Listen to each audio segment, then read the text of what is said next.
My sound was so original and so unique that when Justin Bieber believed in me more than any other artist that I've ever worked with, allowed me to write 3 albums, it put my frequencies, it programmed the universe to my frequencies. So now that weird new sound that nobody heard before, now it's normal because Bieber, you know what I mean? Here's journals, here's purpose, here's changes. And after 10 years of that, now my melodies have influenced the world. So now when I go anywhere and listen to the music, I hear me. The way people judge music, whether they know it or not, they relate it to another hit. And if it makes them feel or reminds them of another hit, then they'll be like, oh, that's a hit. Everything I've ever written is so original because I'm not pulling from anything. Not once in my career, outside of Justin Bieber, has any of them, anybody in an interview said, well, who'd you do this song with? Or what were you going through when you wrote this song? Not one of them outside of Bieber has said, well, I did this record with Poo Bear.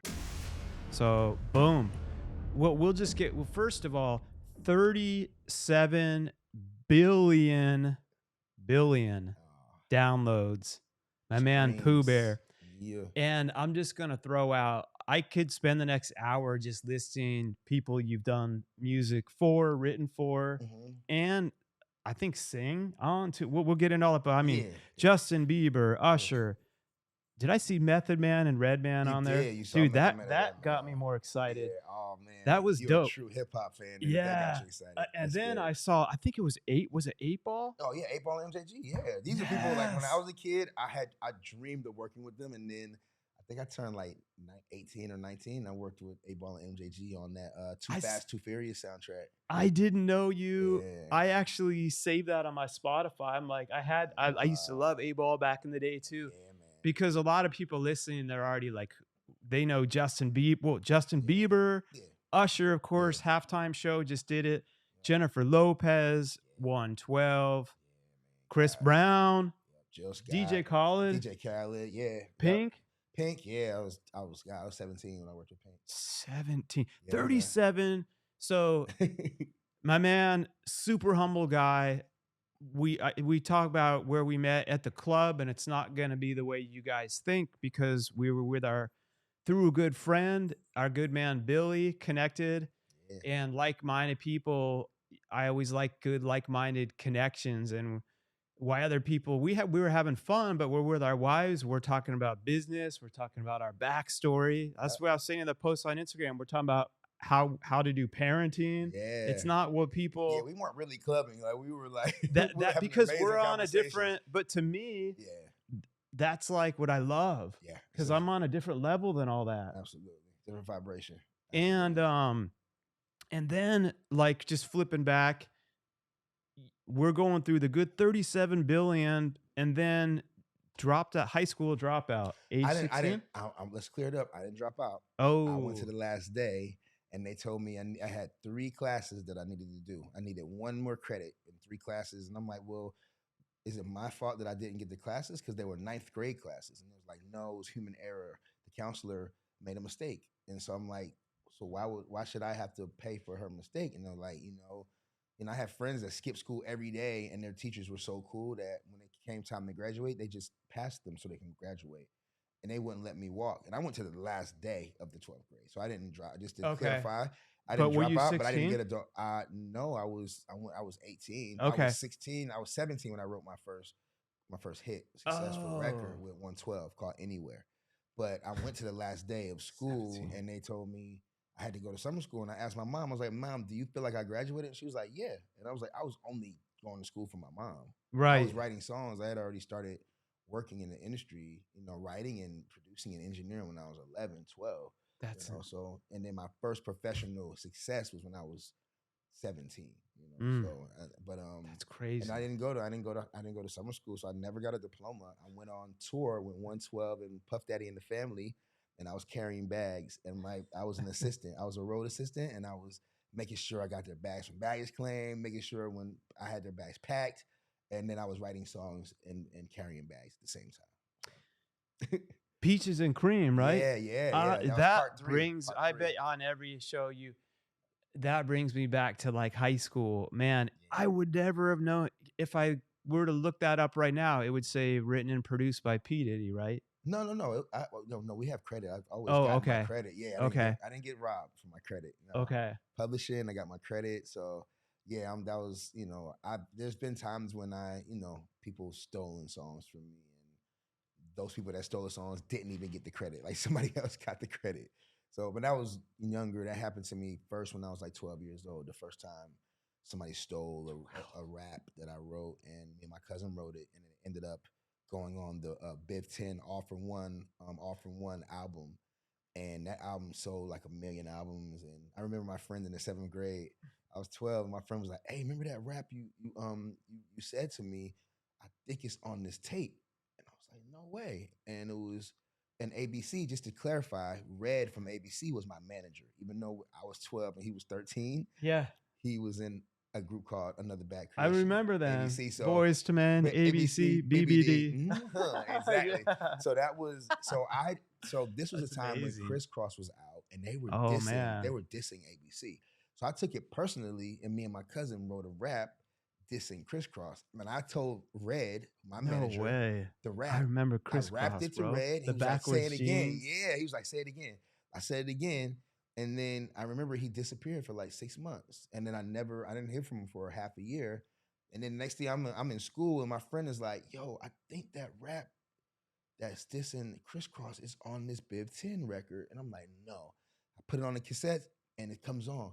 Tic tac toe, crisscross him out the box. Have you jiggity jiggity jumping out your socks. And I'm like, that was, and I was like, and I was excited and sad. It was Right. like this mixed emotion because it was like, wow, something I did is out in the world. But then when I looked for the credit, I'm not on, but no one knows I did it. not only did I not get credit or publishing, Red, who stole it from us, he didn't even get credit. His manager took the publishing and the credit. You That's know what I mean? Because we're karma. kids, exactly. Yeah. So that was my first time getting, taken advantage of with somebody stealing a copyright that I never got credit for. I never got received $1 for.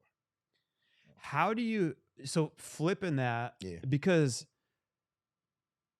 from me doing, look, I my first companies for people with developmental disabilities, I had to go up against the governor of Ohio when I was age 26. You think just because you're doing a good thing, no Yep. matter what, they tried to They shut want me you. down before it started because Because they you want wanted all help. the funding to go to their Yep, of course. They stuff. like to siphon And we all were that money back to them. opening something new and innovative, and they flip phone day like gave me a threatening call not to open. So I had to become Wow. like a self. So like when that happens, some Yeah. people curl in a ball and quit. And me, Correct. it was kind of like you said, there was mixed emotions. That's why I brought him in here. Okay. It's my son. That's why we usually do them early. But there was mixed emotions. Yeah. And one of them was like, man, they're trying, like, this Goliath's coming after me. try But to then the shut you other down. one was like, wait, I'm just this 26-year-old with my office in a barn with nothing. If they're Right. intimidated by That means me, you're doing something that good. You're means doing something there's a right. need. Yeah. Yeah, So yeah. I kind of look at that with your track. It's like, man, Yes, this it sucks. gave me hope. But I'm like, wow. But so if it's good enough to be on if there, it's good enough that somebody at age stole 12, it. I was 12. Yeah. that's insane. Yeah, and I was just, that's exactly what it did. It inspired me because it was like, wow, I never even imagined of having something that was out on a cassette tape that 1 million people had consumed. I never even imagined that at that age. So it was inspiring, and I'm like, wow, I should just keep going. If it's, if it was good enough for somebody to steal it and release it, I might be onto something. And so, I kept writing and engineering and producing, and luckily, I don't really believe in luck, but Yeah. destiny, destiny, Yeah. revealed itself that my cousin Bear, shout out to my cousin Big Bear, he discovered the groups 112 and Jagged Edge at one talent show. Oh man, So, Jagged Edge was dope. He discovered both of those groups and one night, and then Holy. took them and introduced Jagged Edge to Jermaine Dupri, and they went and got a deal with So Def. And then he took 112, which their name 112 used to be called Forte. That's Really? That's fun fact. 112's first name was called Forte. And Really? then Puff Daddy changed their name to 112 because in Atlanta there was the most popping club back in 1993, 94, 95 was a club called 112. So he thought, I'm gonna name the group 112 because at the time that was the most popping club in Atlanta, which it ended up being cool. The That's rest of it, crazy. you know, they ended up coming out with their first project with Only You, Cupid, which Bear, you know, Bear co-wrote on Cupid as well. My Really? cousin, yeah. And then my cousin told me, he was like, you know, you can make money writing songs. I'm like, how? He was like, it's publishing. He's like, I'm gonna introduce you, Mm. I'm gonna reintroduce you to 112. And if you guys have chemistry, maybe you guys can make a song together. So he brought me over to Deron Jones, who was like the main producer out of the group. Shout out to Deron, brilliant. And how old are you now? I was 16. I Were was in the 10th you? grade.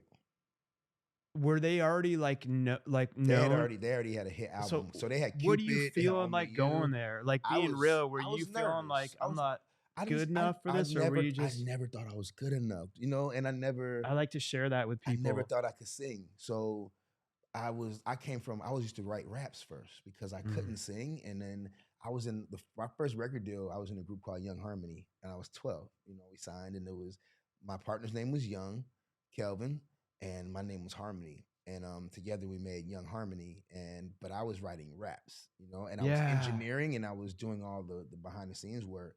And so when my cousin, you know, I'd already met 112, and you know, but then when my cousin reintroduced me to them, I was so insecure. I was just like, you know, I told him, I was like, man, I don't really feel like I can sing. And they were Mm. Deron was so positive, and like, he was like, nah, what are you talking about? He's like, he said, man, you're amazing. Like, you're amazing. And I'm like, oh, I'm not. But That's cool. it gave me enough to, you know, be able to participate. And because that same night, you know, I was actually 16 when we wrote the record, and it came out when I turned 17. So Wow. it was really, you know, when the 16. song was called We Could Do It Anywhere. You Yeah. know, so that was like the first record. And for 112, it was such a different record because they were considered the gentlemen of Bad Boy. And then Anywhere was like this edgy sexual record. And Puppy, I remember he was so like, Peaches and cream. Peaches and Cream was little another little edgy kids thought that was about like a dessert. like whipped cream and peaches. And listen, to the point to where it got And- nominated for a Grammy, and it was I like, know. and Kids Bop did it. That's how you Yeah, know because it was clever. it was mainstream. Yeah. It was a double Actually, good entendre. job. So it was like, So and you Kids wrote Bop. that. Yeah, I wrote that with Q and Mike Jones from the group. You know, Wow. Mario Yellowman, Mario Winans did the beat. They had that beat for 2 months, and they were like, That beat was they were dope like, too. but That it beat was perfect. But it was so weird. Like when you listen to it, Yeah. it doesn't sound like anything. Even to this day, Yeah. nothing sounds like Peaches and Cream. No, So, nothing. and they couldn't hear anything because it was so new and weird. And then when I heard it, I was hungry, you know, and my brother had just gotten out of prison. My brother had $1. I had $1. And I remember being in New York, and we went to this place called El Ranchero Chicken #1, and they sold chicken sandwiches. And we had just enough money to buy one chicken sandwich, and we split it. And so I remember when I got the call, it was like, hey man, we got this beat, we having trouble, we can't hear anything to it. Can you come by Daddy's house? And I'm like, of course. So I go over there with my brother, and there's the beat. And immediately I started hearing,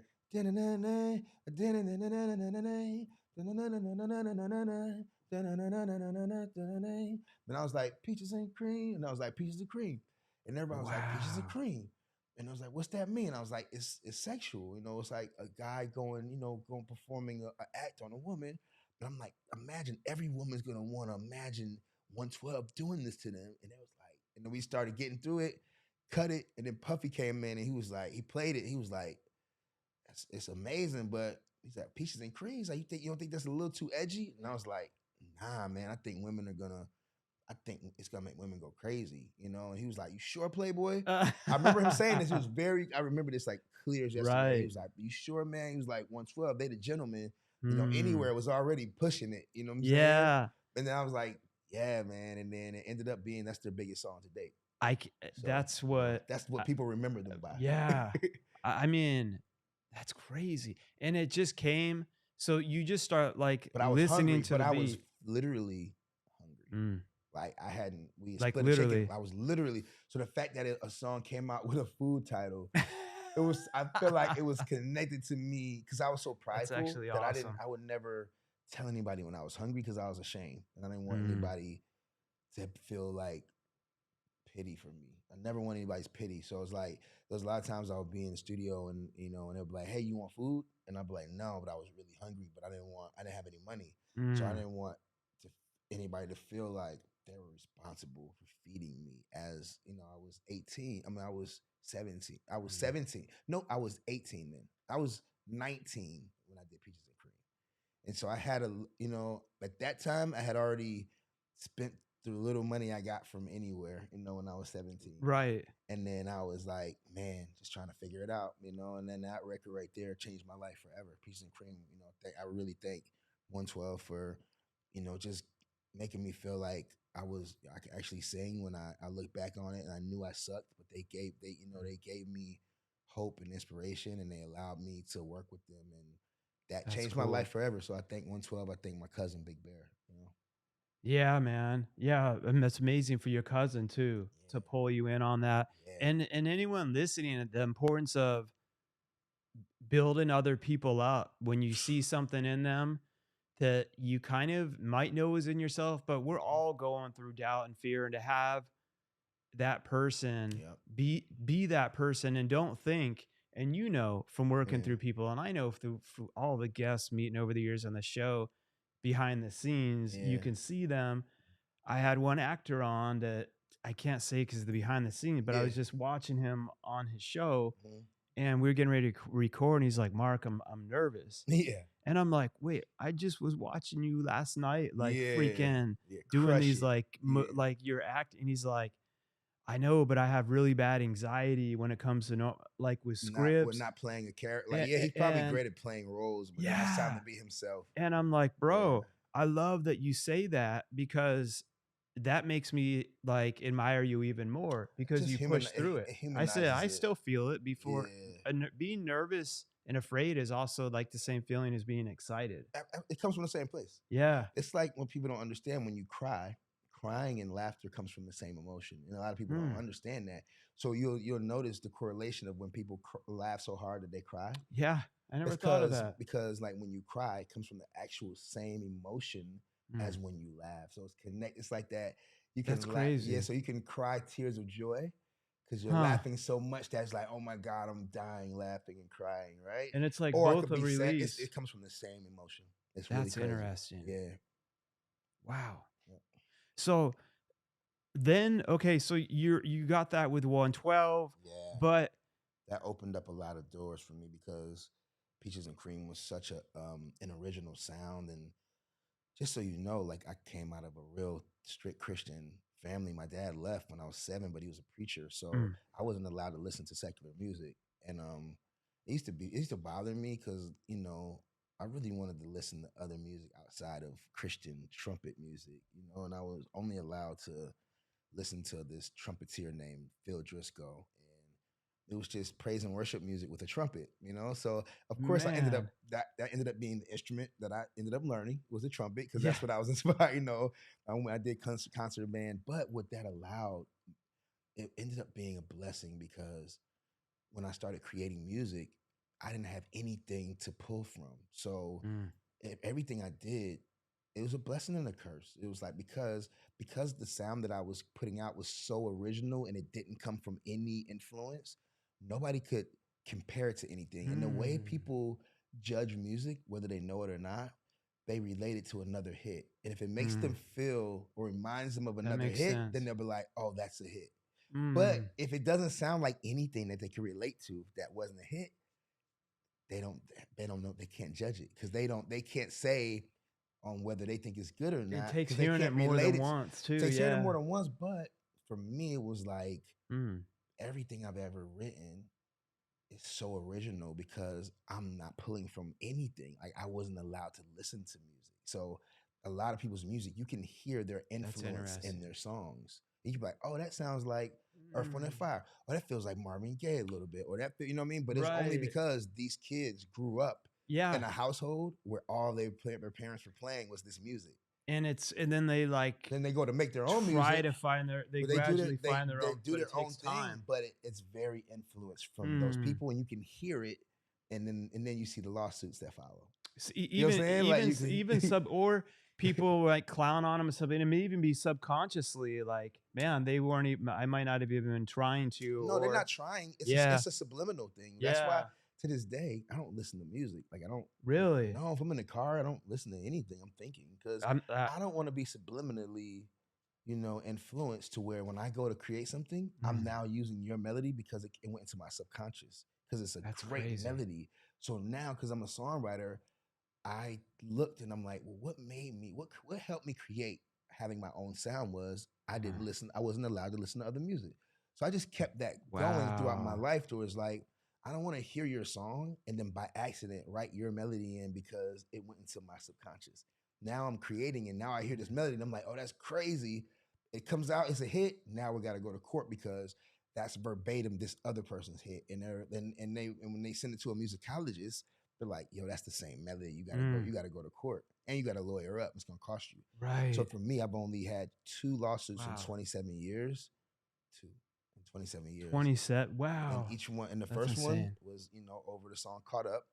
And this girl, she was like a con artist and she would just hope people would default and not show up. But it still cost me gosh. $100,000 Yeah, to prove that I don't even know, to this day, I don't know what this girl, I don't know who she looks like. Been through some of that. I've actually learned some of the lawyer process through some of that to learn where I don't even have, when I would actually need to have a lawyer, not for the music, but other stuff with books, when you business. really got to kick in and actually spend that money. Because there are people that will try that crap. They and just, then they'll say in America, unfortunately, you Yeah. can sue your kids. Your kids can sue you. In America, you can't do that. Only America is the only country in the world where somebody can wake up and sue you, but yet if they lose, they don't have the money to pay your lawyer fees. Right. Every other pay country, the lawyer. you got to have money. You got to prove it before you even send somebody a lawsuit. They have to show, you got to prove that just in case you lose, you can cover their bills because it's like, that's not fair. Yeah. I've learned with a lot of it, you can get it thrown out before it actually even goes to actual court where you would need a lawyer. Yeah. But still, when you get it right off the bat, it's scary. It's like, they come in, they're served, and it's like, what I do? I know, like the adrenaline. This girl says you guys stole the song from her. We're like, we never even met this girl. I still to this day don't know who this girl is. We just know that she did it to 3 other people and ran their bills up to $1 million, and then never could ever pay those people's lawyer fees. So it's like, she's a con artist. Anyone that tries to get this fake short-term success, it never ends well. No. And I've had people screw me over in business. I know you have. Yes. And there's a time where you can't be a doormat and you got to take a stand. And I've also learned there's a time it's like, all right, instead of putting the energy into that, I'm going to just keep working even harder. Work harder. Watch where I am in 5 years and watch where they are. Absolutely. And I've never seen the person that's screwing people over. They either end up in jail, dead, or you just don't broke, hear them. Homeless the way they started. Absolutely. That's the blessing of like just being talented, like having real talent and having characters. Like no matter what situation you put us in, we're gonna overcome adversity, just because we've always done that. And it's those other people that are preying on people trying to take advantage and like find out these little loopholes. But it's like, for me, it just, it was sad because when you get a lawsuit, just to educate you really fast, when you sue somebody that writes a song, their publishing company, they freeze all their money. So if you're getting money from a publisher and they're paying you your royalties, I was living off my royalties twice a year. And they were like, they froze them for 2 years. 2 years, they wouldn't release my money based on this girl's false allegations saying we stole the song. And until a judge. A lawsuit without a verdict. So it's like. It just was like, just in case anyone she wins, can put a lawsuit on anyone. And they're like, just in case she wins. Oh, dude. That's why Johnny Depp left Disney. We can't give you any money until the judge throws it out. Because if she wins, we got to use that money to pay out whatever she sued you for. So it was like a $10 million lawsuit against me, Usher. And it was like, we never, to this day, I don't know who this girl is to this day. She could be like outside right now and I wouldn't even know who she is. So his got frozen too? Everybody's money from that album, Confessions, which was the second largest R&B album of all time. He did like 24 million, second to Thriller, but it froze our money for 2 years. And for me, I was I wasn't rich then. You know, I was and you're living off not my royalties. and you're not touring like I wasn't an where artist where I'm where making the money. artists can At go least they could make. tour At and least do they were stuff. making money off shows and Yeah. advertisement. For me, it's like I literally Mm, lived off of my publishing and my royalties. So it's froze my life, that's crazy. and on top of that, it cost me $100,000. You know, Yes. to get a lawyer, and nobody wanted to split. Usually, you know, everybody splits a lawyer that way. You don't have to pay the whole amount because everybody's getting sued by the same person. Right. And for whatever reason, everybody wanted to have their own lawyer. And I'm like, Really? it's gonna save us all money if we just split one Oh attorney. man. It would have That cost me sucks. like $10,000 as opposed to having to Yeah, come you up. can't dollar cost average into a lawyer. Right. So that's just a quick education on it. But it froze my life. And you know, like I said, America's the only country where you could just wake up and sue your son or sue your mom or sue your uncle. You know, sue your dog. You can literally sue your dog. This is crazy. Like Might win. yeah. But what do you learn from what do you take? So when you go through that, Yeah. so there's someone I met people, they're bitter, they'll never trust anyone again, Yeah. which isn't healthy. Nah. But you also have to You adjust. you also have to Well, and that's not be like I'm trying to think of the I right know. You words. look at that and whatever. See, the thing is with that is like what you're saying is like learn from it and try to be like whatever I did in order for that to happen, try to avoid that. But for me and for us, we never met this girl. Usually Right. that'll happen if somebody comes in Right, and somebody right. brings somebody in the studio and they're just sitting in the room, right? Here's Right. something that a lot of people do that know these hustles. They'll come in, they'll sitting in the room. They'll even have their phone or whatever, and they might even be like writing down lyrics that you're writing, right? Mhm. So then when they get left off of the credits because they really didn't write anything, they'll go to attorney and be like, oh, I wrote on this song. Look, I got the lyric, like I was writing a song. Wow. And then when it goes to the judge, they send you a subpoena.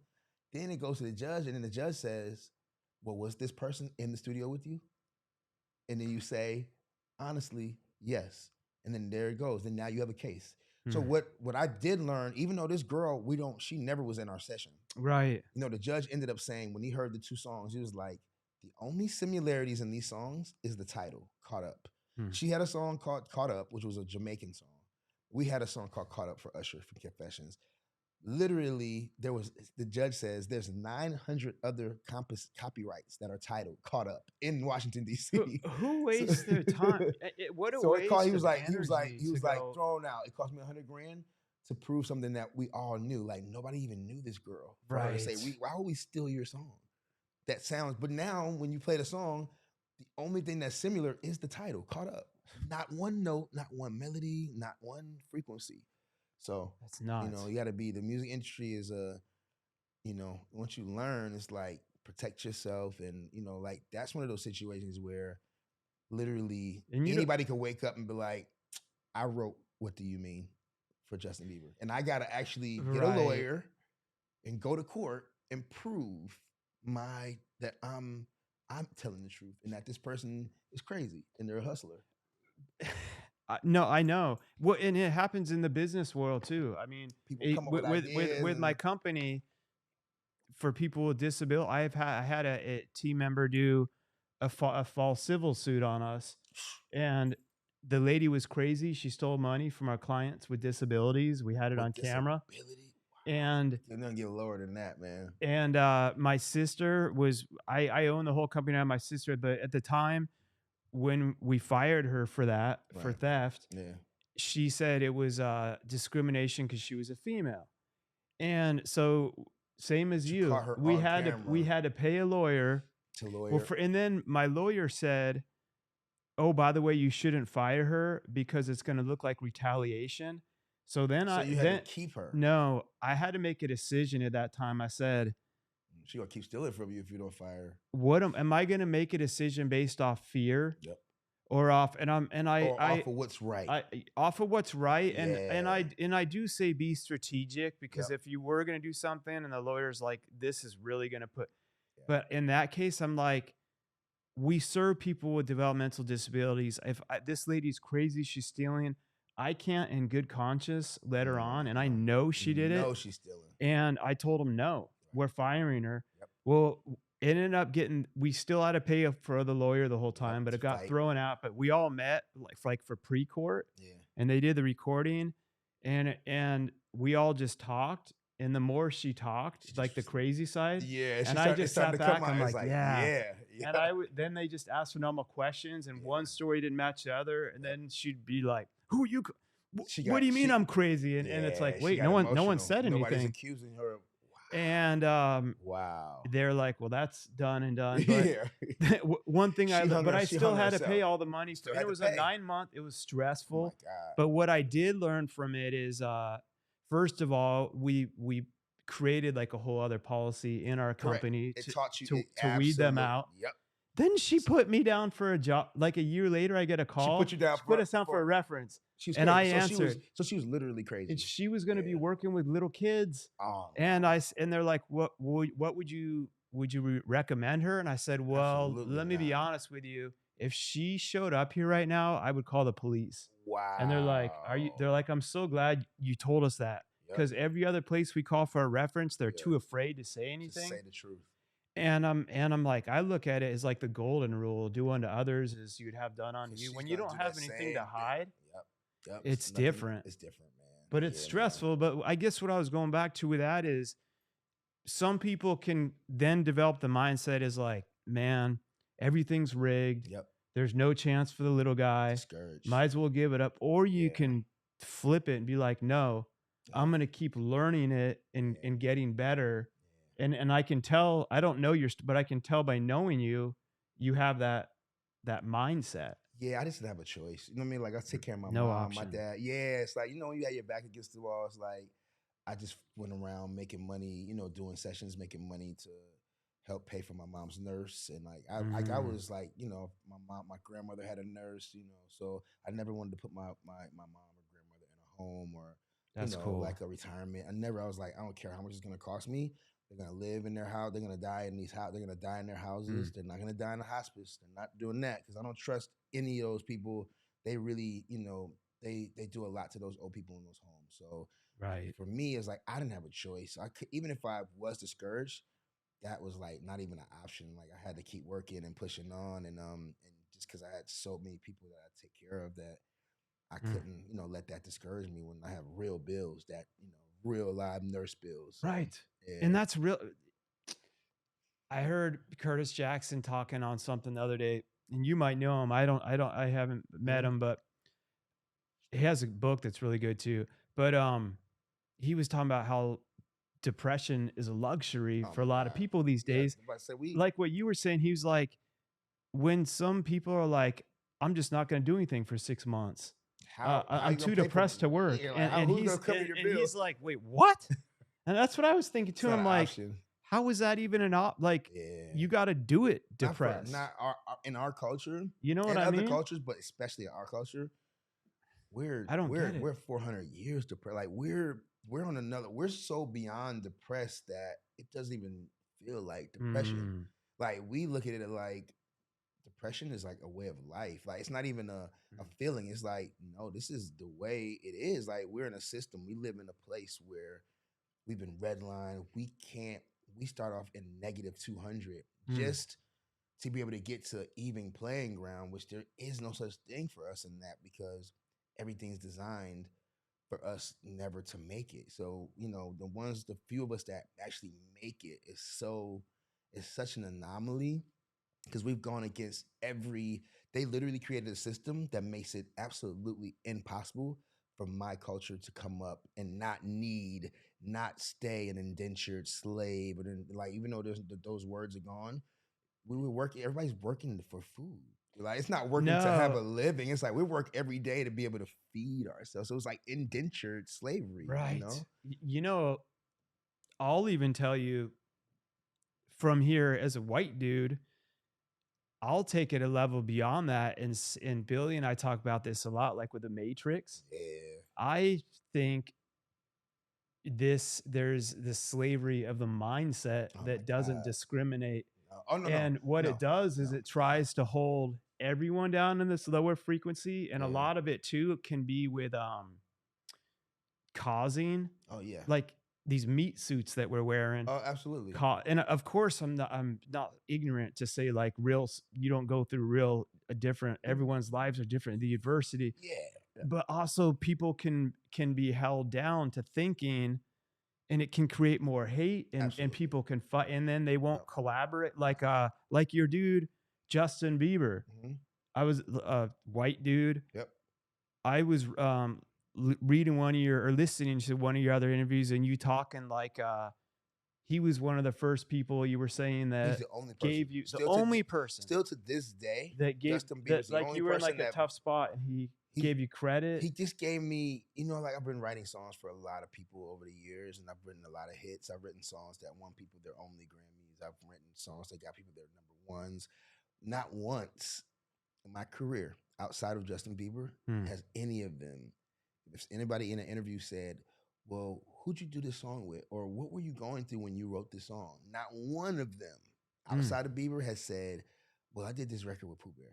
That's cool. Song. And when I say that, meaning I really wrote the song, and they have to pretend like they wrote it with me in order for their fans to to relate to them. And I always would say, for a while, I never cared. And then I got older. I was like, look, it's okay to lie, but just say we did it together. You know what I mean? That way, because my credit, that's everything. That keeps people wanting, it keeps me with having more work, because when people can connect me to something that they love, it allows me, to have some visibility, and that turns into more work for me. So for me, it's like having publishing and credit on a song, where now streaming started becoming popular, and there was no more, looking in the CD and looking at the credits anymore. Yeah. Right?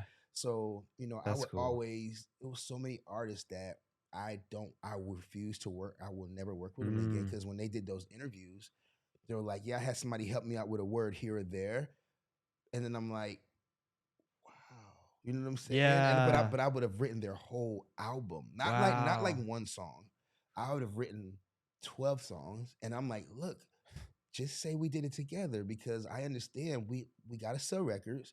Your fans have to feel like they're resonating with you and not this fat black guy. I used to be really obese, so I'm like, your fans don't need to feel like they have this connection with this fat black guy. So I'm like, look, just say we did it together. That way they still feel like it's coming from you, and maybe, and we did it together. But ultimately, the fans want to know that if you're going through a breakup and they're going through a breakup, that they're relating to you. Right.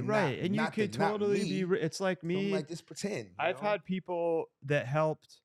I had all my books written in audios. I have an editor help me. I had a ghostwriter help pull the stories out of me. Very, very common, very normal. Yep. And I also would take it and rewrite it, but we collaborate. It was a collaboration. That's it. Always a it's teamwork. It's coming from my place, my story, and even it's art. So with you, if you're writing it, I get it with keeping the fans, but it would still be like, we did it it's together. coming out of, we did it, and this is the dude that is like the best of the best that works with them. And so he's able to help pull that other creative side out of me. That takes it away. So for them, it's crazy, because in my culture, in the black community, we don't have anything, and we come from nothing. So this is how I did the science. I'm like, why did it take a Canadian kid, a white Canadian kid? Oh, is he Canadian? I didn't even know that. He's from Canada. He's from Stratford. So how did it take the only person to ever give me vocal credit in front of the world was a kid from Canada, a white kid.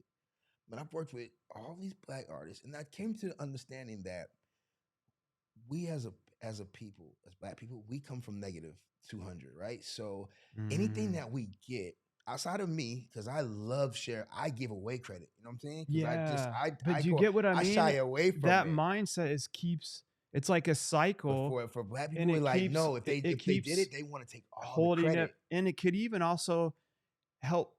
It could get embedded into you to where you'd be like, I'm not going to work with that dude, that Justin Bieber dude. Yeah, right. I don't want to work with that white dude. He's not going to. Right. Yeah. And it could stop you from from greatness. With that mindset could stop us from having this conversation right now. None of this which is happening. And we're just here to empower people. That's all. And let you know people what I mean? We're humans. And it's like freeing your mindset. Absolutely. Yeah. So that was for me, for Justin to say my name on Ellen DeGeneres, on Ryan Seacrest. That's cool. It made me feel. I reached out and I was like, hey, That's you cool, don't have to do man. that, because I was so used to not getting credit that Yeah, when Justin started giving me credit, man, that's it was so cool. awkward. I was like, yo, you don't have to do that. He was like, no, I want the whole world to know that That's cool, you did my man. album with you. And I was like, but you don't Mm, have to do that. He was like, I know, but I want the world to know who you are, and I want them to know how important you are to the process in my career. So I'm like, wow, and that's I just, cool. and I still to this day, bro, like artists will send me text messages like apologizing for not recognizing me and like overlooking me, because I was the guy that would do everything, and then I would be in the background and I wouldn't, and then the credit would go to whoever else they felt Yep. was cool. Because You when know what I'm I saying? started looking you up, I mean, dude, when you show me 37 Billion. billion Yeah. downloads, and I'm Yeah. looking it up, and I'm like, I, there's more people on here than that aren't like I know. they. I could, and Yeah. I mean, I've written for it's pretty much. crazy, I've had songs and sold records with everybody. So I've man. seen artists. I'm still writing. I still have music on the radio. Mind you, there's artists and groups that I've worked with. They're not even artists anymore. They have real jobs. So it's like the average lifespan. Another Right. fun fact: the average lifespan of a songwriter producer is 2 years. That was the other thing I was going to talk about is Yeah, building it's 2 years. wealth. It's 2 years. So it's like, Yeah. if you're blessed enough to be in the A music lot with industry, pro you got a athletes good too. 2 years to make money, and then you better take that and invest in something, because it's not forever. You know what I'm saying? It doesn't last forever. So I'm an anomaly, because I started off extra young, and my sound was so original and so unique Wow. that when Justin Bieber believed in me more than any other artist that I've ever worked with and allowed me to write 3 albums, it put my frequencies, it programmed the That's universe cool. to my frequency. So now that weird new sound that nobody heard before, Yeah. now it's normal, because Bieber, you know what I mean? Here's Yeah. journals, here's purpose, here's changes. And after Man. 10 years of that, now my melodies have influenced the world. So now when That's I go so cool. anywhere and listen to the music, I hear me. Like, I That's hear my awesome. influence. And it used to bother me, because I know my sound came from, you know what I mean, above. I wasn't influenced by other people. So for a while, I took it personal when people would steal my sound, because I'm like, yo, that's mine. Like, I didn't get that from listening to, the people that the world Right. grew up listening to. So I took it That's personal. crazy. Then Justin was I like, mean, that's cool though. mockery is the greatest form of flattery.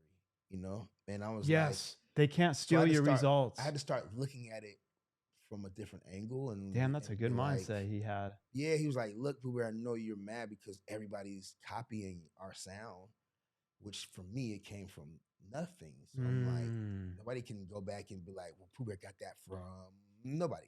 So I had to just learn. And then once again, all my negatives that I look at as negative, they always end up being positives. That's something that Wow. I want people to know out there.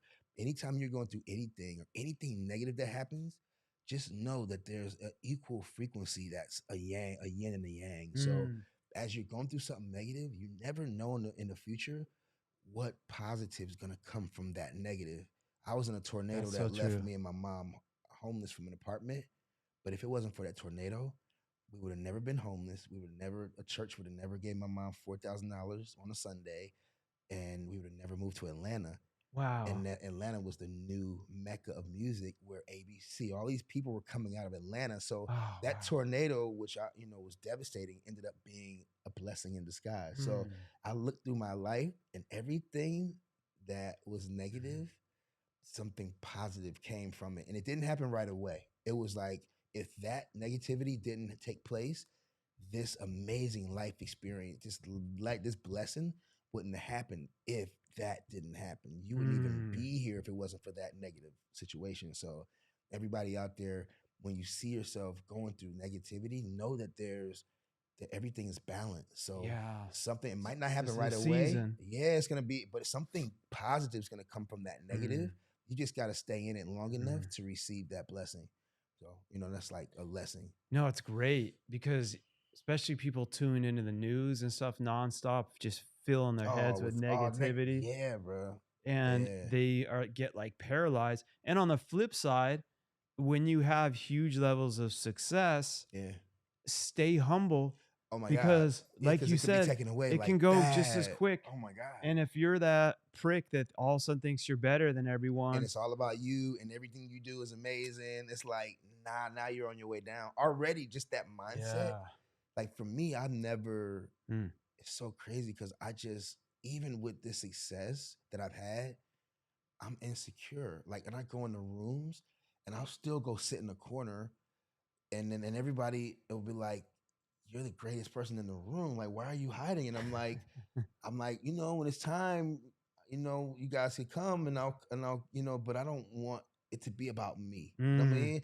I don't want it to be about me. I don't like that attention. So yeah, I'm gonna go in the studio and not knowing or accepting the fact that everybody looks up to me, the biggest artist in the world. I'm the star to the Mm. stars, and I don't feel like that. You know what I mean? So lately I've been learning how to accept who I am and what I've become and not be in denial about it.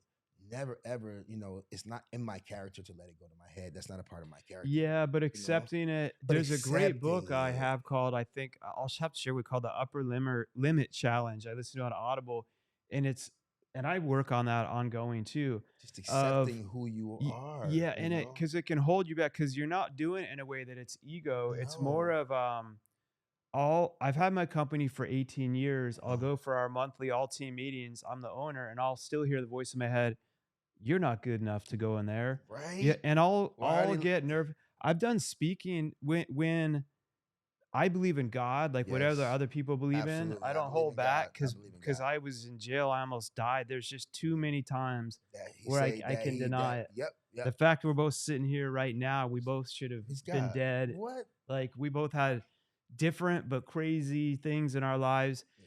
And I always say God is orchestrating. And there was a moment with my company where he put this thing in me.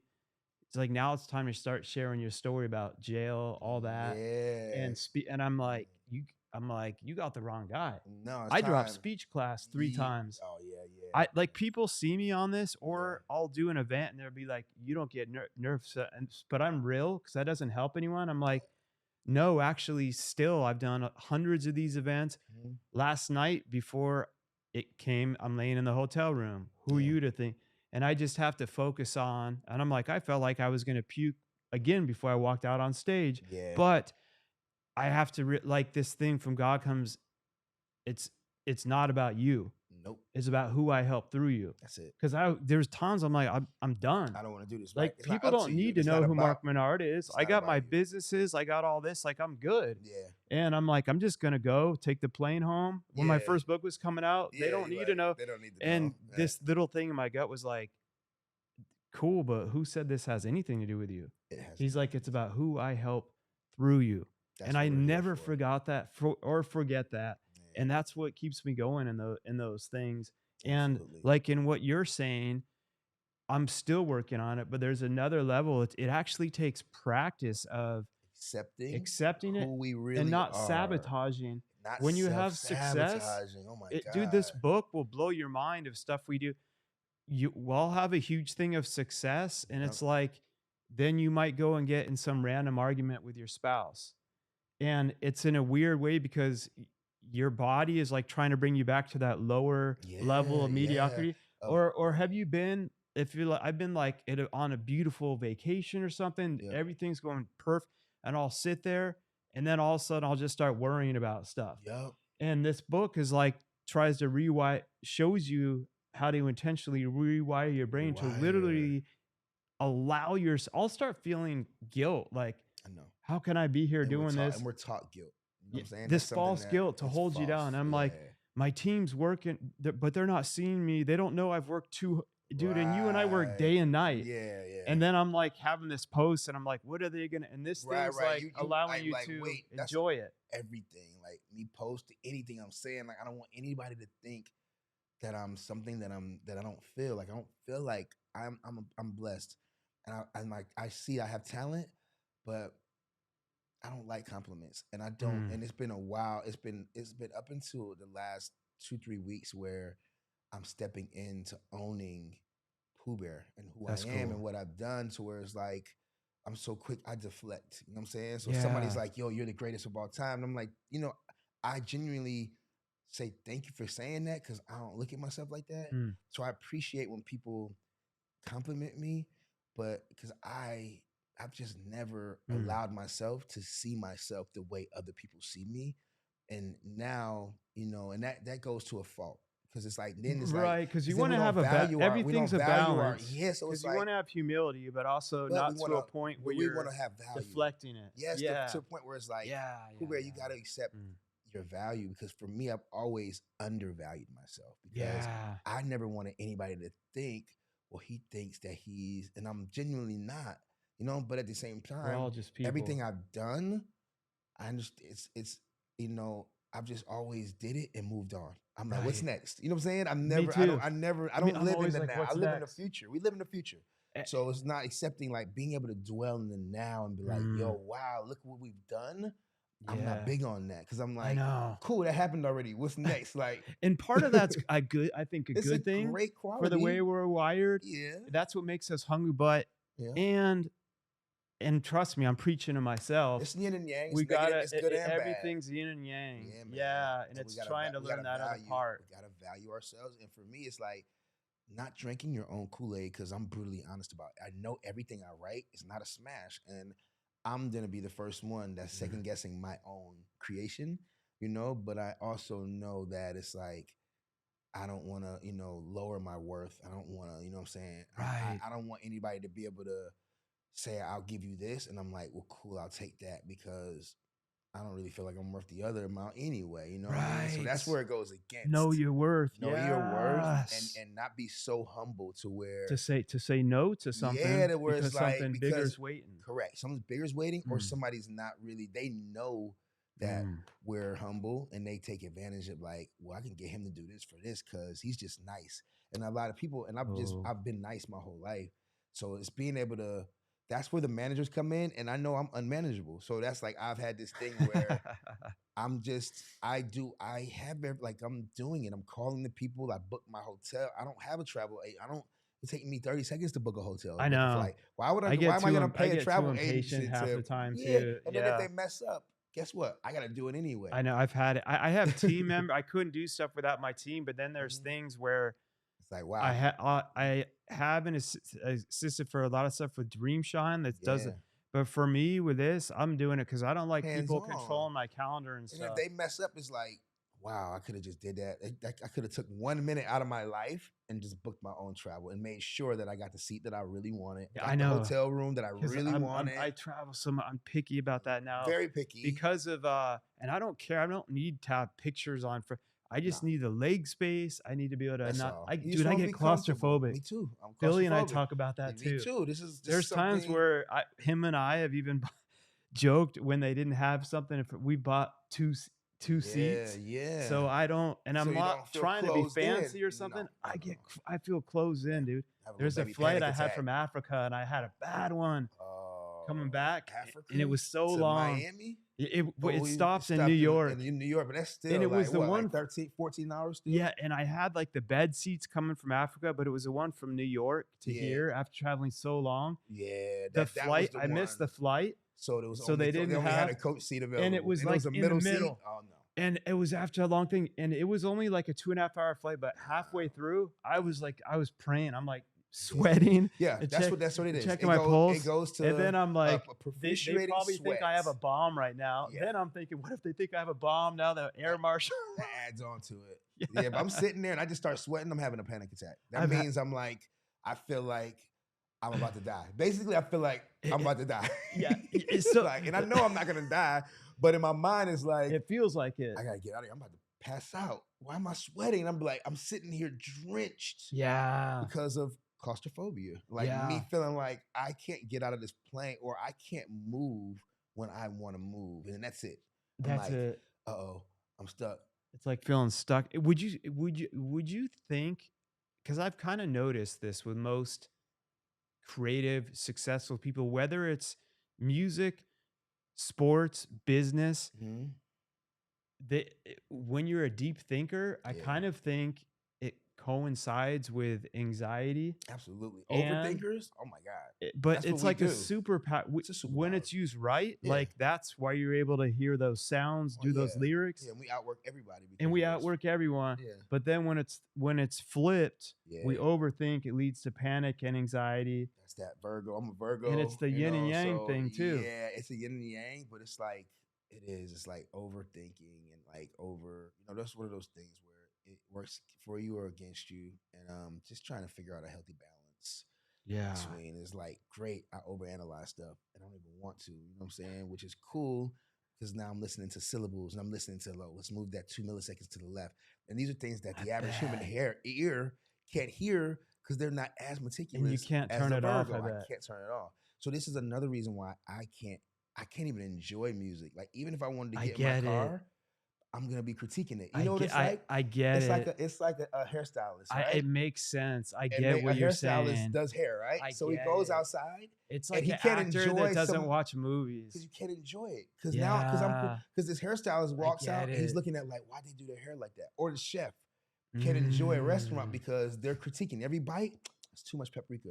They can't even enjoy food anymore. You can appreciate something great, but you can't. It. But it's I still enjoy it because gives you that anxiety. I'm breaking it down. I'm like, why'd they do that for a pre-chorus? Why'd they use that note? That's too fast. All they gotta do is nudge it to the right. Man. So I can't enjoy. I'm so inside of the music that feeling when I was a kid where I used to get butterflies when I used to sneak and listen to Stevie Wonder because I used to sneak. I only listened to Stevie Wonder twice when I wasn't allowed to. I just called to say that's I love crazy. You couldn't listen to Stevie Wonder too. I just called to say I love you. The most innocent song of all time. It didn't have any peaches and cream innuendo. At 3 in the morning, I'm like looking like I just called, like listening to Too Short or like NWA. I'm like, but I'm listening to I just called to say I love you. I remember my friend showed me NWA when it was my friend's older brother in fifth. He was in 5th grade. I was in 3rd grade. Oh yeah, you were not supposed to be able to see that tape. No, and it was like he was the stepson, the one, and he was like the bad one. The older one too. Yep, the rotten apple. And I remember the old school cassette. He like played it under his pillow. He's like, check this out, Mark. And it like, and it like had like the F word. And then he's like, over and over stop. again. Stop. And then he's like, Mom's coming.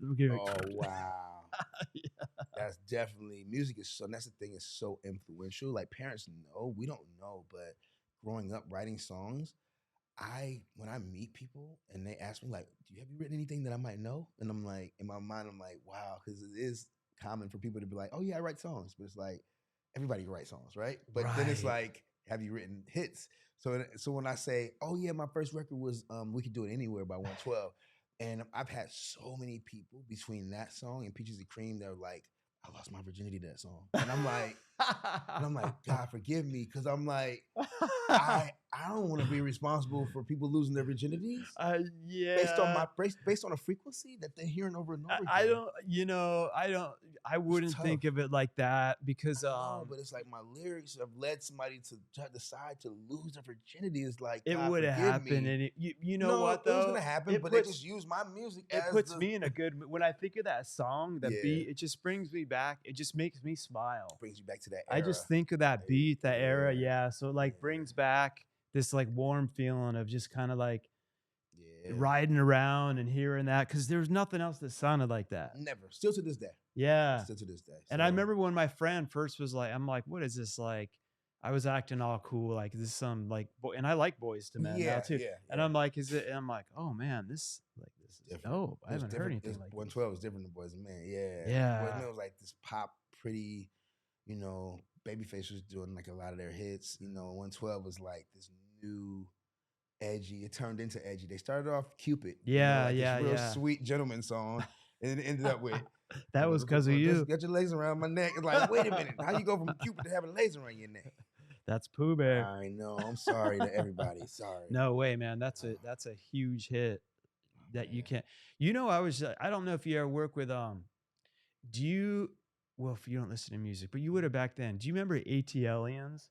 Yeah, Outkast. Yeah, Big Boy. Yeah, I know them. Yeah. Oh, dude. Yeah. Because I worked with Big Boy on Kryptonite. I worked with him on a lot of records. Because you were mentioning different sounds, and they're probably, I'm sure they were inspired by.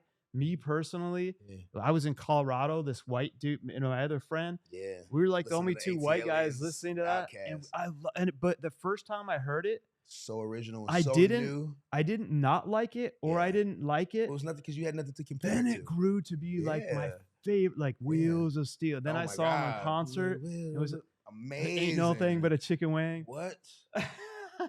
I had Me never and heard you, anything. Your mama and your cousin. To this day, I've never. That's like one of my favorite. Like, Come on, man. Outkast, and for me, here's another thing. Like when you said that, the only reason why I didn't hit you immediately because it was original. So there was nothing for you to relate it to. Yes. So it was like, wait, Then this once doesn't sound like NWA. like This doesn't sound like best. Ice Cube. This doesn't. So then once you hear it and you're Elevators, like, oh, these are new frequencies that nobody's ever been a part of.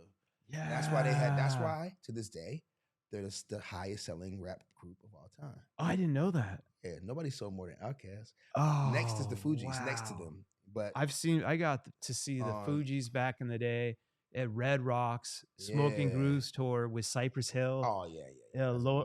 Fugees, Wyclef, with Q-Tip. Oh wow. Oh, it was so great. And then when I saw Outkast, it was before they were like separated and huge. Oh so yeah, before we were in a little place in Denver. Yeah. I think my friend and I were like the only two white dudes there. But it was so cool because we were like ripe, and then out on the Wheels of Steel, then he just broke out. I was like, DJ was what? You don't even hear scratching like that. Scratching's gone. There's no more because people don't use vinyl. They use these new things. Yeah. You know what I'm saying? So it's not even DJing. It's not even DJing. It's like you get a laptop, you make your playlist, you press play, and then you act like, you know what I mean? Then you act like you're doing it. You kind of act like you're DJing, but it's like they got their set A, they got their set B. And they're literally just push a button, and then they might be like, "Can you feel the love?" Yeah, and they'll do a sign, and then that's it. Usually and they go home with the golden sparkly helmet on. They go home with $500,000 for pushing the button. And, you know what I'm saying? That's the irony God bless them. God bless them. But from what I've seen, and I bet what you've seen, every successful person truly that I've known, as a kid, I used to think must be nice. It was all given to them. I never met a really successful person that doesn't work their ass off behind the scenes. Outworks everybody obsessively. Yeah, and then right? you get to see the success. Like Justin, you get to see the success Justin of Bieber. Work. He was recording I don't know him personally. I bet he works his butt off. Oh my God, he's a workaholic. You know, when he's in, he's recording, and he's focused, and he's been. Yeah, I think he's turning 30 tomorrow. Wow. He came out. His first success was age 13. I know, dude. You know I was thinking about how one time, how easy it is for people to judge and hate, and I think of like, imagine being 16 years old, with 13, and being like the most famous person. He was good then. Imagine being 16 with $60 million. I'm like, bro. I'm like, Justin, you did amazing. I know kids that went to college and lost their minds just being away from home. Then throw 60 million in there, they would be dead from ODing. So the fact that I would have been, I'm like, Justin, just realize if everybody had a camera on them, everybody they would have went through that same period. How the whole world hated Justin because and he's 6. I hate how people are trying to cancel someone off something stupid they said when you were 16. He was one of the first. You know how many dumb things I said? Man, when you're 12, when you're 13, you don't know. You don't even know what you're saying. But there's not a camera on you. So the world doesn't ever know. They don't see your human being mistakes that you grow and learn from. And for Bieber, he had a camera on him. So every little thing he did was scrutinized. It's like, dude, if you were 16 and somebody gave you $60 million, good luck with being alive. Right. Because you're going to go through all those experiments. You're going to want to know what that drug is, And the doubt. If you have access to it. And as you know, everyone's a human. Yeah. And I guarantee you, and you know him from personally knowing him, there's no way he wasn't feeling at times like, oh my God, I'm getting ready to go perform in a stadium. Super insecure. So imagine. I'm just hurt. Like, this is crazy. Put that in perspective, what you're saying. Imagine being this kid, right? You go on stage, it's 60,000 people, right? They're screaming, they're chanting your name all night while you're even in the hotel. They're out in tents chanting Justin. At first, it's like the dream, then it becomes like hell in a way. What happens with these artists, which is very few. Then like Justin's an anomaly. You know what I mean? He's the Michael Jackson, the Elvis Presley of our era. So for him, it's like going in front of all this energy and frequency, everybody singing every word and everybody. Then you go from that, right? And then you go to your room and you're by yourself.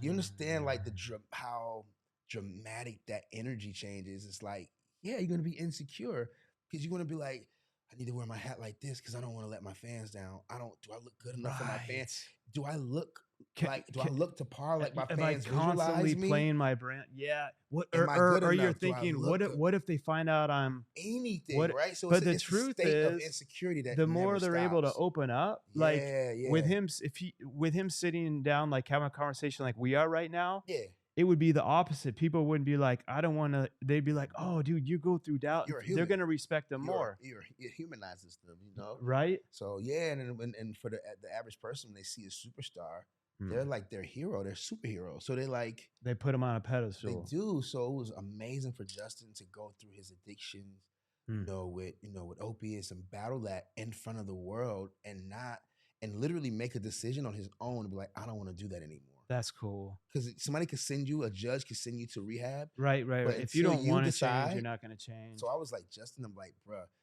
part of your purpose of being Justin Bieber was so that you could go through that, so that people can hear your story and your testimony. 100%. And they could be like, wow, if you don't decide that you don't want to do that on your own, that's cool. It doesn't work. So I'm like, you got to look at, I told Justin, I was like, bro, your story, you had to go through that so you could be that voice. That's right. For the world that, he's got another level. Yeah, he's got another level. I believe we don't just have one purpose. Oh my God. Our purposes have levels. Yeah. And that's where I connected back to God. Oh my God. It's like what you thought was used to break you. Nah. Like who would have thought? I could see Justin Bieber on I don't know.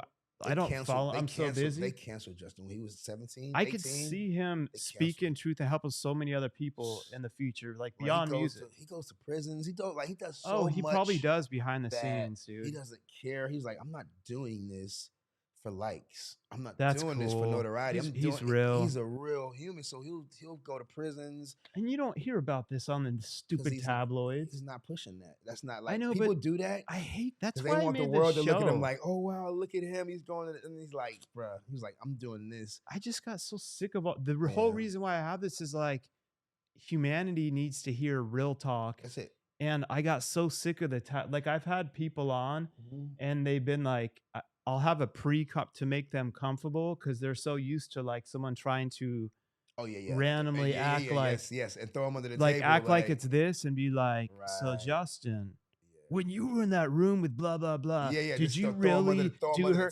And he's like, I didn't want it, and it's like, God, just freaking so they can go viral. That's and they're trying, and it's like I have a purpose to help people. Yep. And I don't want to do it by throwing someone under the bus. No, because at the end of the day, now you see these people like they'll just get up, man. It's like, oh, you tricked me on here, so you could, you know what I mean? So you could really bash me, and then they'll just get up. I see people now. I just saw like Dana White in an interview. Like he sat down in the podcast, and he literally was there for like 90 seconds, and the dude asked him a question.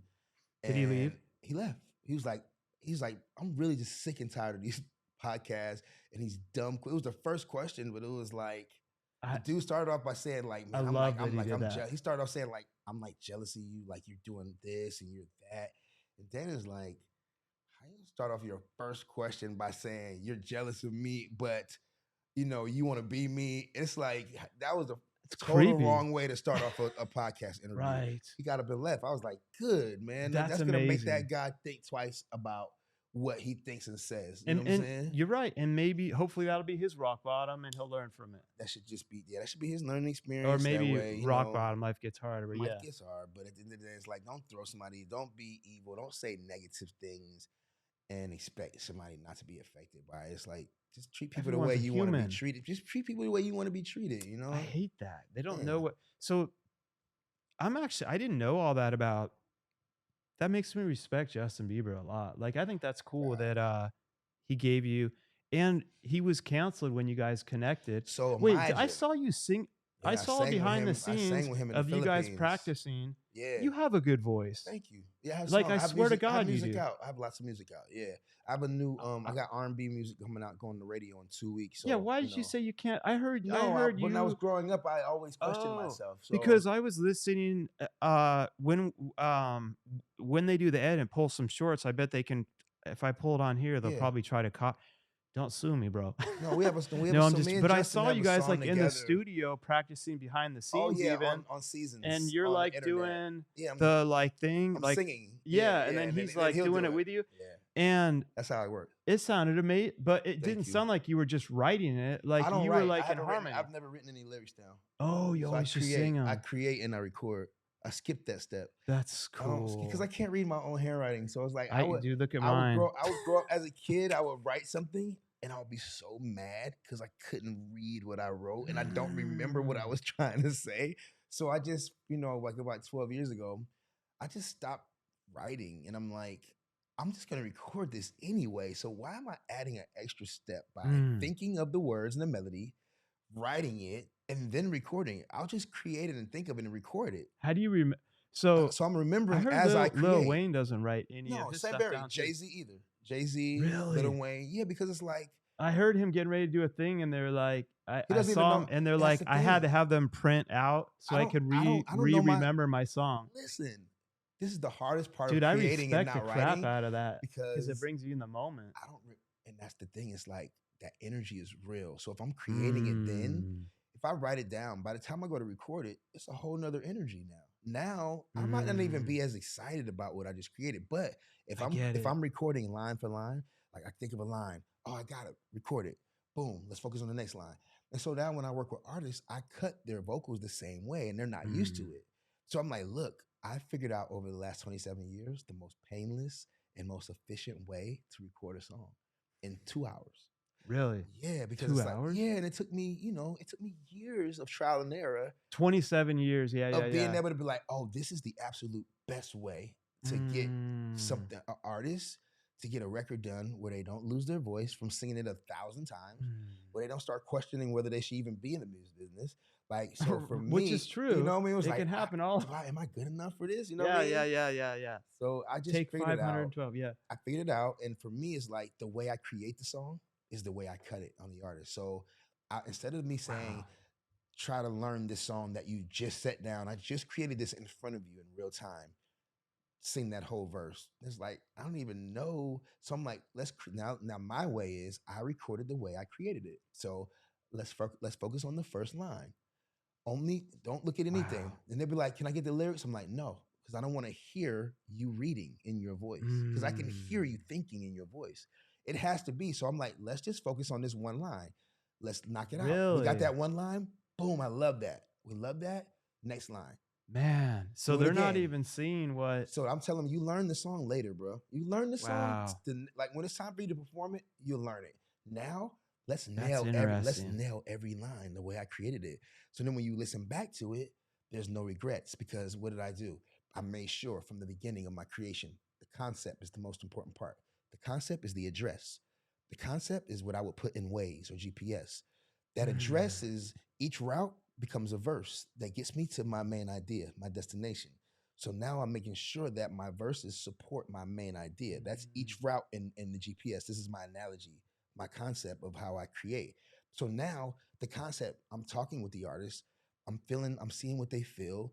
And I'm like, yo, are you in love? Are you going through anything? You going through a heartbreak? And when in conversation, they give me the concept of the song. And I'm like, there it is, redemption. Let's start. So that's the hardest part for me. I'm the real emotion that they're actually going through in that moment. So it comes from them. So so it resonates more than anything because I'm like, I didn't come up with that. That came from you.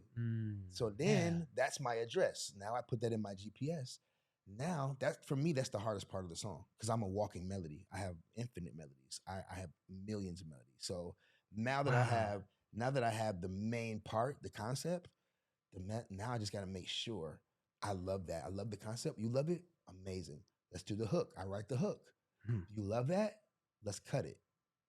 Right? That's our first love. Check. We love the hook, the hardest part of the song. Now I'm going to create this verse to support the main idea. Do a melody. No. You love that melody? Cool. now I'm gonna start putting words to that melody because we already approved the melody.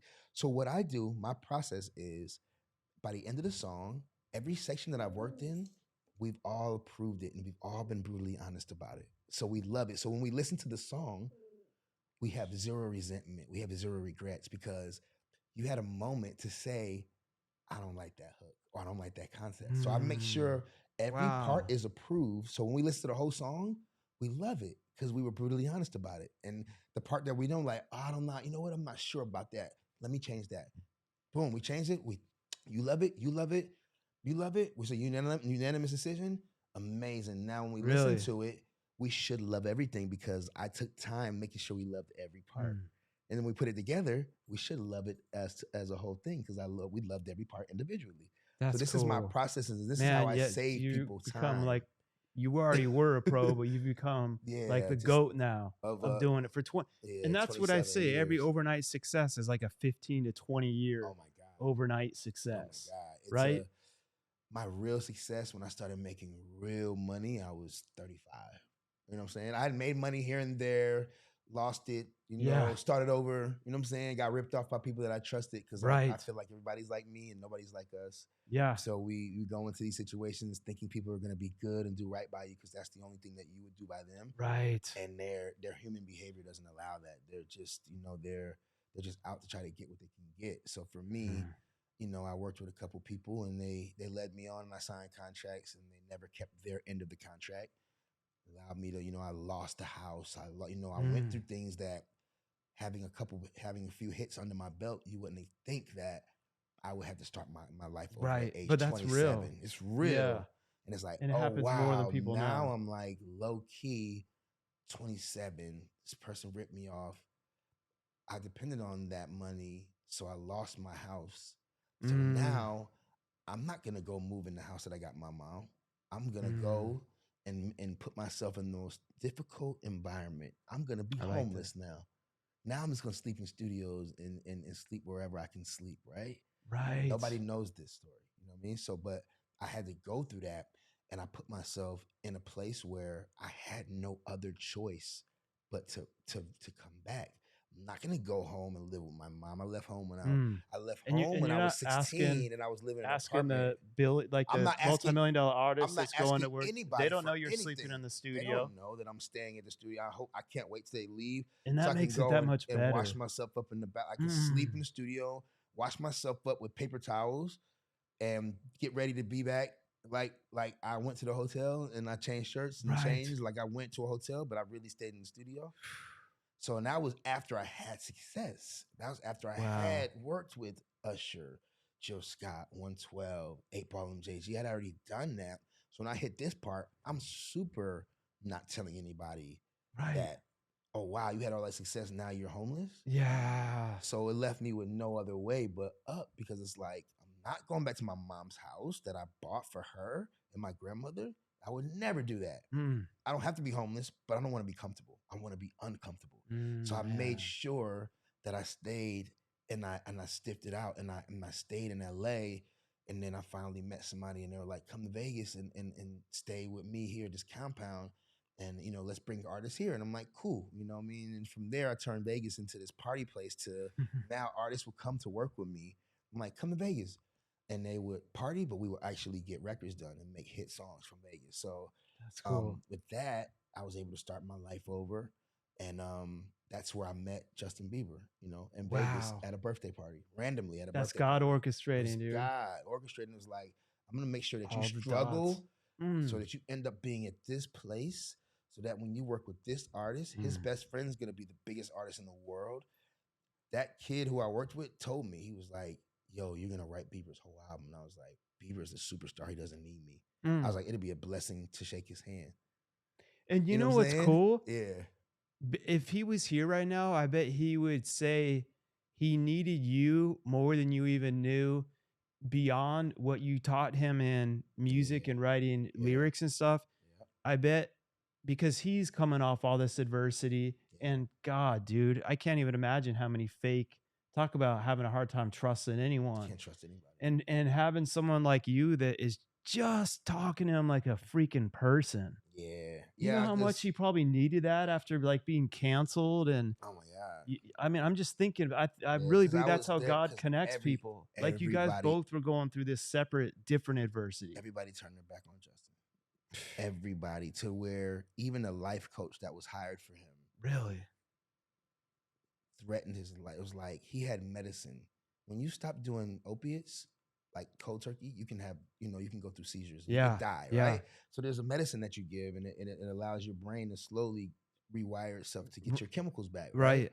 So he had a life coach who was like, you can't leave the house after 11. And he was like, and I'm like, he's not on heroin. It wasn't like he was recovering from Yeah. crack or heroin. Yeah. It was like, bruh, it's like, so it was, it was treating him like he was like this real crackhead. In And I'm like, prison or something. yeah, and it's Yeah. like, bro, that's not the way he's gonna end up, making his mind up. So ultimately, that life coach gave him an ultimatum. Was like, if you leave here and go to dinner, I'm leaving it. I'm taking your medicine. And I'm like, but he could die. So he left. Jeez. The life coach left.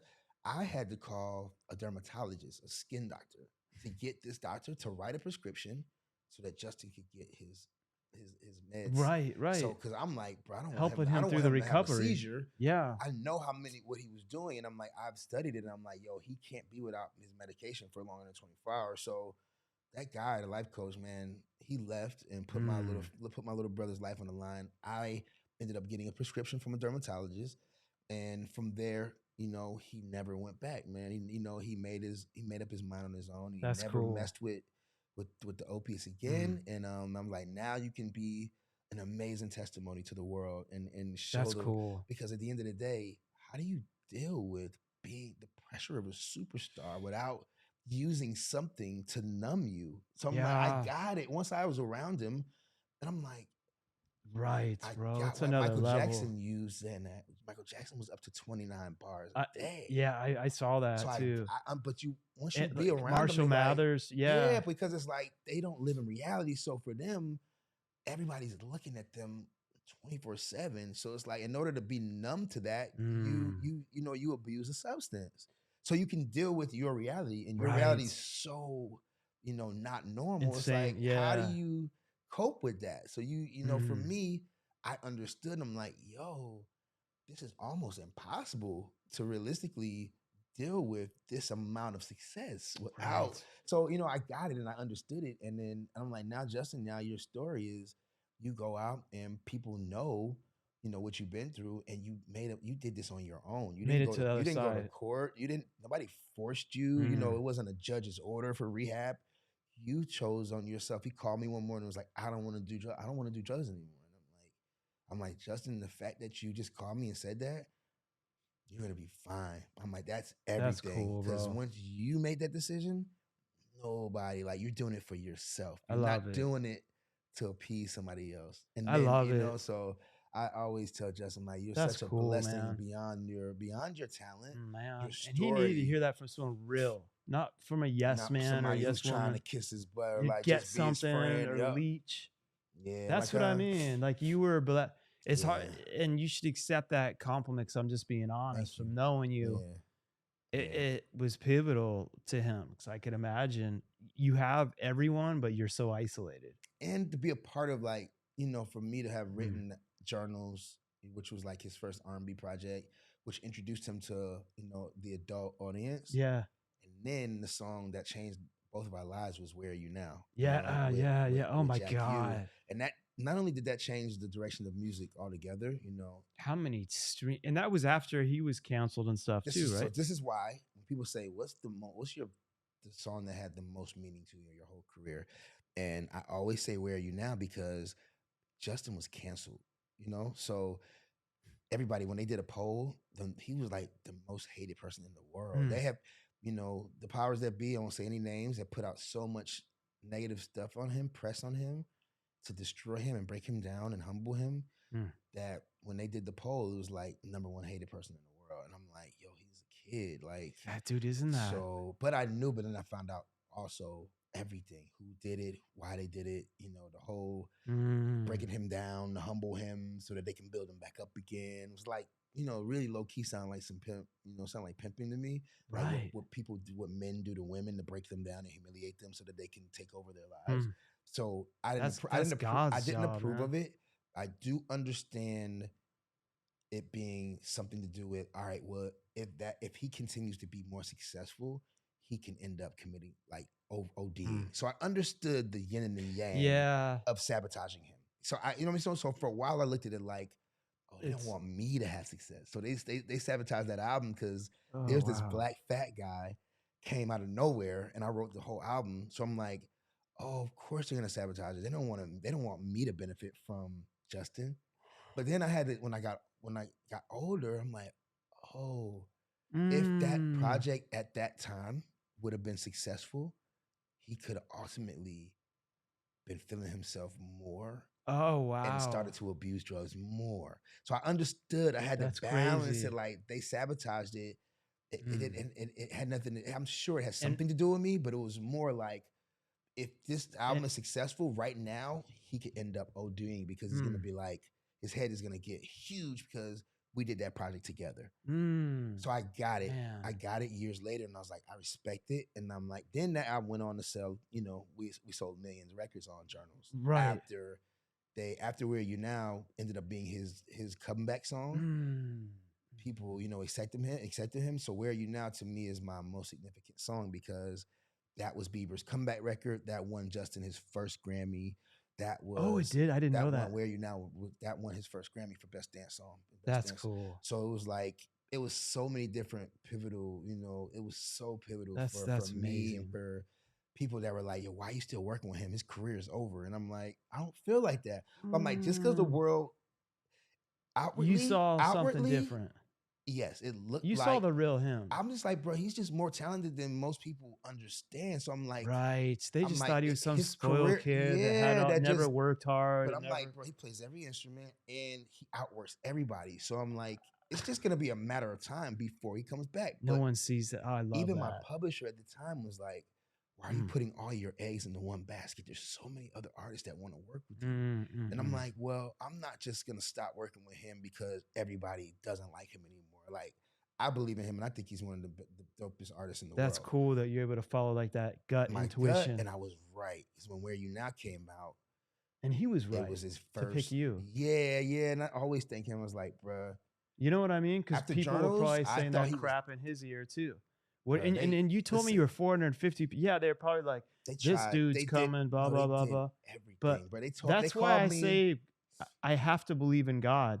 Because, dude, without there being a God, what are the odds that, first of all, Justin gets sober?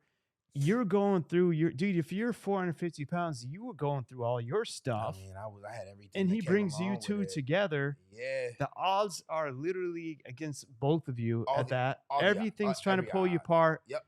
You end up creating trying to break me one away. of the biggest hits that broke both of you to an astronomical new level and broke you out of that and then broke him out of that whole cancel and got a whole other level of respect. Everybody looked at me like, even an attorney wouldn't work with me. You know what this attorney told me when I met with her? That's so She was like, look, Poo Bear. She said it like really rude to me. She was like, you need more hits. She's like, I can't. She's like, nobody wants to do a deal with you, right? You're not gonna get what you want. You need more hits, and it was so crazy. Is 37 billion streams good enough for you? Right. So literally 1 month after she said that, Where You Now went to radio. That's God, bro. And then same attorney, that's God showing off. I did a Grammy party. Same attorney comes to my Grammy party in New York, and I see her, and I'm like, you're the attorney that told me I needed more hits. And then here came Where Are You Now? What do you mean? The whole purpose album I wrote. Like all these songs, hits. And I'm like, wow, this lady just told me a month ago. Oh, that's awesome. And then I went in, I renegotiated my deal. I got the biggest part. And I'm like, God, it wasn't meant for her to make that commission off my deal. Because she was low-key hating on me. Like, you're done and you need new hits. Like you haven't had a hit in a while. My last hit before Where You Now was She Ain't You for Chris Brown, which won him his only Grammy. Really? Yeah. She Ain't You won him his only Grammy. Wow. Yeah. Yeah, it's a blessing. And then for me, I've always been. That's amazing. They've always just. here's the thing. For me, I've been gypped out of Grammys my whole life. You know what I'm saying? So I'll write songs and it'll win artists their only Grammy. You know what I mean? Everything I've done for Justin, thank God, has won him Grammys. But unless you're listed as a producer on a song, they give you a certificate. They don't value writers. Now, if you were to say, hey, you remember this group called 112 to the average person? They'll be like, no.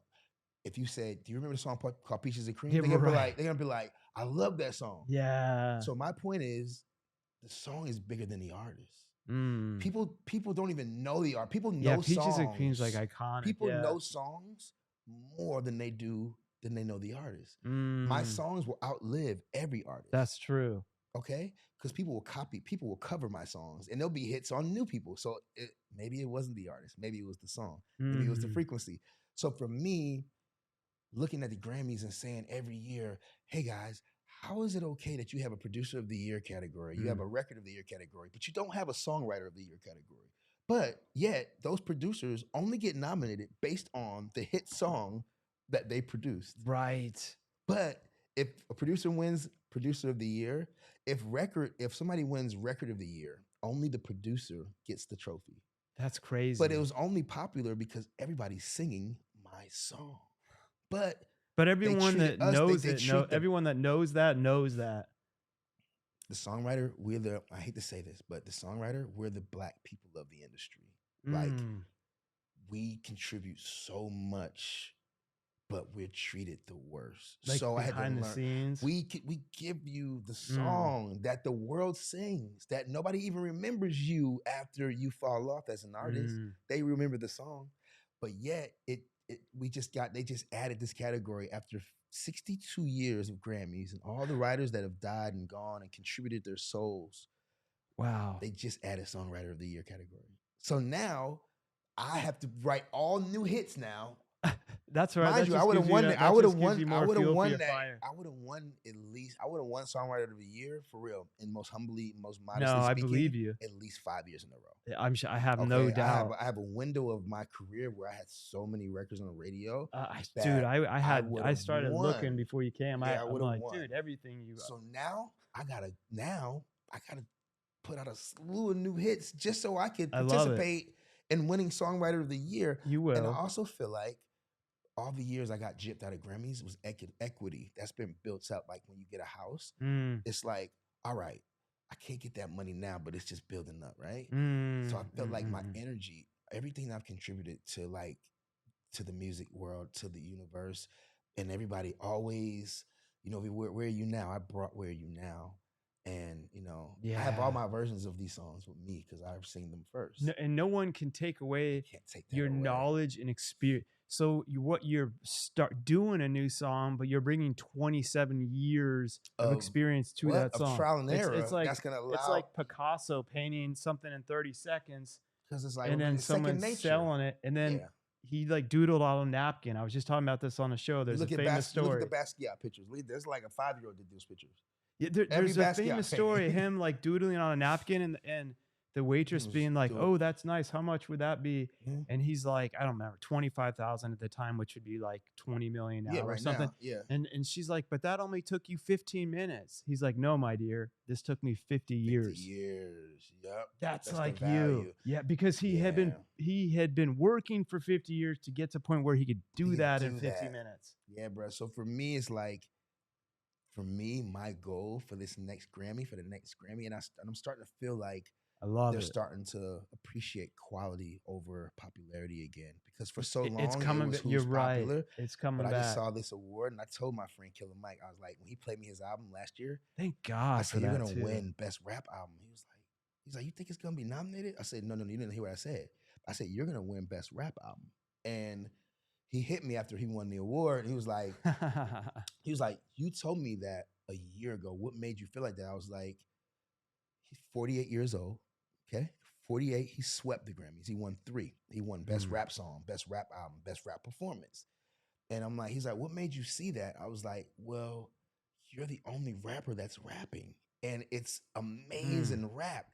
So as for me as a creative, if I put you up against Travis Scott, I put you up against all these rappers, they have melodies. Like you're actually rapping and telling stories, and everybody else is just popular. They're more popular than you because you're Killer Mike and you're 48 years old. And how would you ever have a chance to win another Grammy at age 48? So when I saw him, That's crazy. when I saw That's the cool. Grammy people that voted, when I saw them vote for him, I was like, I looked at God, I was like, thank you. Because all it's doing is That's setting awesome. itself up for my night. That's right. So I my goal is it's to gonna be win amazing. more Grammys than anybody's ever won. You will. At one time, in more genres than anybody's ever won at one time. And that's my goal. And that's what I'm working towards now. I'm putting out music as an artist, as Poo Bear singing R&B. I have a rock album out, Guns into All the Paper, GXTP. I got records out, you know, in country.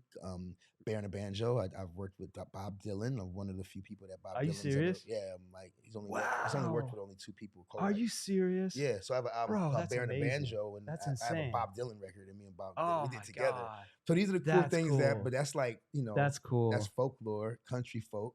I love it. Because I wanted to go, I did reggae. I got reggae hits. I had a slew of reggae hits. That's awesome. I have, number ones in Japan with Japanese artists. What I realized is that I can put my frequency and my melodies to any language, and it's going to resonate. It's universal.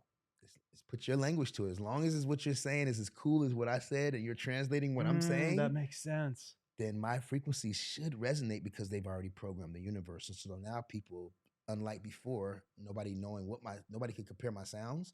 Now everything I do sounds like a hit, and I'm not saying that. I get it. Way. I get it. But because I've had so much success, it's true. What when you're you saying, hear it, when you hear if I play you anything new, you're gonna be, first of all, you're gonna be like, well, you know the truth. Most people be like, you sound like Justin Bieber, but everybody knows that, you know what I'm saying, it's the other way around. Right. But you're gonna hear it and be like, yo, that's a hit record. But you're not an A&R, but you just can relate to the frequency and the way it makes you feel. And you felt that before. And you've been doing it. You've got it down to a science. Yeah, you're a scientist and an artist. I'm an alchemist. So I manipulate frequencies. The Alchemist is one of my favorite books, by the way. Have you read that? I've only read one book in my whole life. Oh, dude, listen to it on audio. I didn't read my first book till I was 18. But that's a good one. 36, the first book I've ever read in my whole life. Yeah, I didn't read but I listen to him on Audible now. It just makes me go to sleep. Reading, listening. I used to be like that too. Everyone's whatever. Yeah. See, there's not one thing that works for every. I hate when people try to be like, "Here's the 5 principles of success." Yeah. Everyone follow it. No. Write your lyrics down. Blah blah. No. Same thing with weight loss. If this doesn't work for you, it doesn't work. There's success leaves clues. Yes. Hard work. Yes. You can't get around that. No. But the process to get there is different for everyone. Yeah, it's weight loss. It's like, what worked for me losing weight is not going to work. We have different body types. There's certain things that people respond to differently. So, it's just one of those things that you learn through trial and error, man. Like I went through every diet, everything. I went from being raw vegan, the vegetarian, the pescatarian, all of those which phases. Can kill some people. Our dude Billy was on an all vegan diet and it almost killed him. It wasn't good for his blood type. That's what I'm saying. Like everybody's diet is like, this doesn't work for you or your blood type. Then it's like it could go against you and actually hurt you. So, I feel like that with everything is trial and error and being able to master and learn and be like, oh, I know not to do that again. And then to where it becomes second nature. Now there's no room I can go. I can go in any room. I don't need to know anything.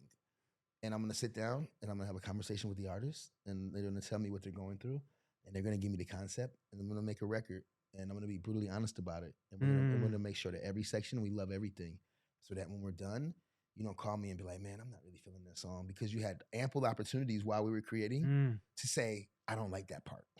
Right. So now when you go back a week later, unless we don't do that, there's no regrets. There's no going back because that's cool. That's my name. So I want to make sure anything I'm connected to, you're not just going to love it because Poo Bear did it and I've done so much other success. I've had so much other success. You're going to love it because we're brutally honest about it. No matter who did it, no matter who came up with what, it could be better. I'm like, and that's my warranty. If I write something and we make through all that process, and then I'm like, yo, I could have been better.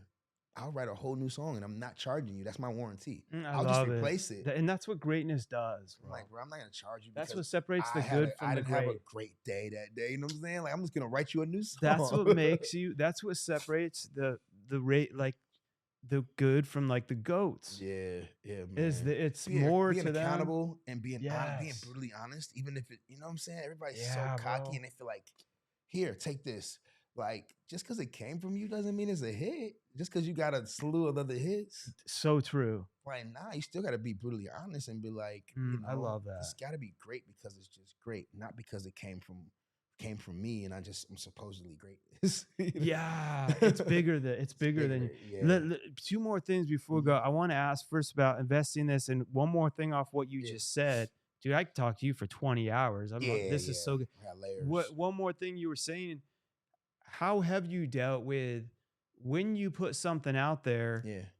You still don't know. I'm sure you've done some where you're like, dude, this one's gonna be the best ever. Yeah. And you've done some, you're probably like, I don't know about that. And that one you did know about ends up blowing up. And then the other one, how do you deal with like self-esteem wise as far as not stopping something or like understanding like the results aren't up to you? That's a great question. For me, in it's a like, sense, because I struggle with that too. it's my formula. Like sticking to my formula is like, first and foremost, brutal honesty is the most important part of my formula because everybody drinks their own Kool-Aid and everybody thinks that everything they do is great.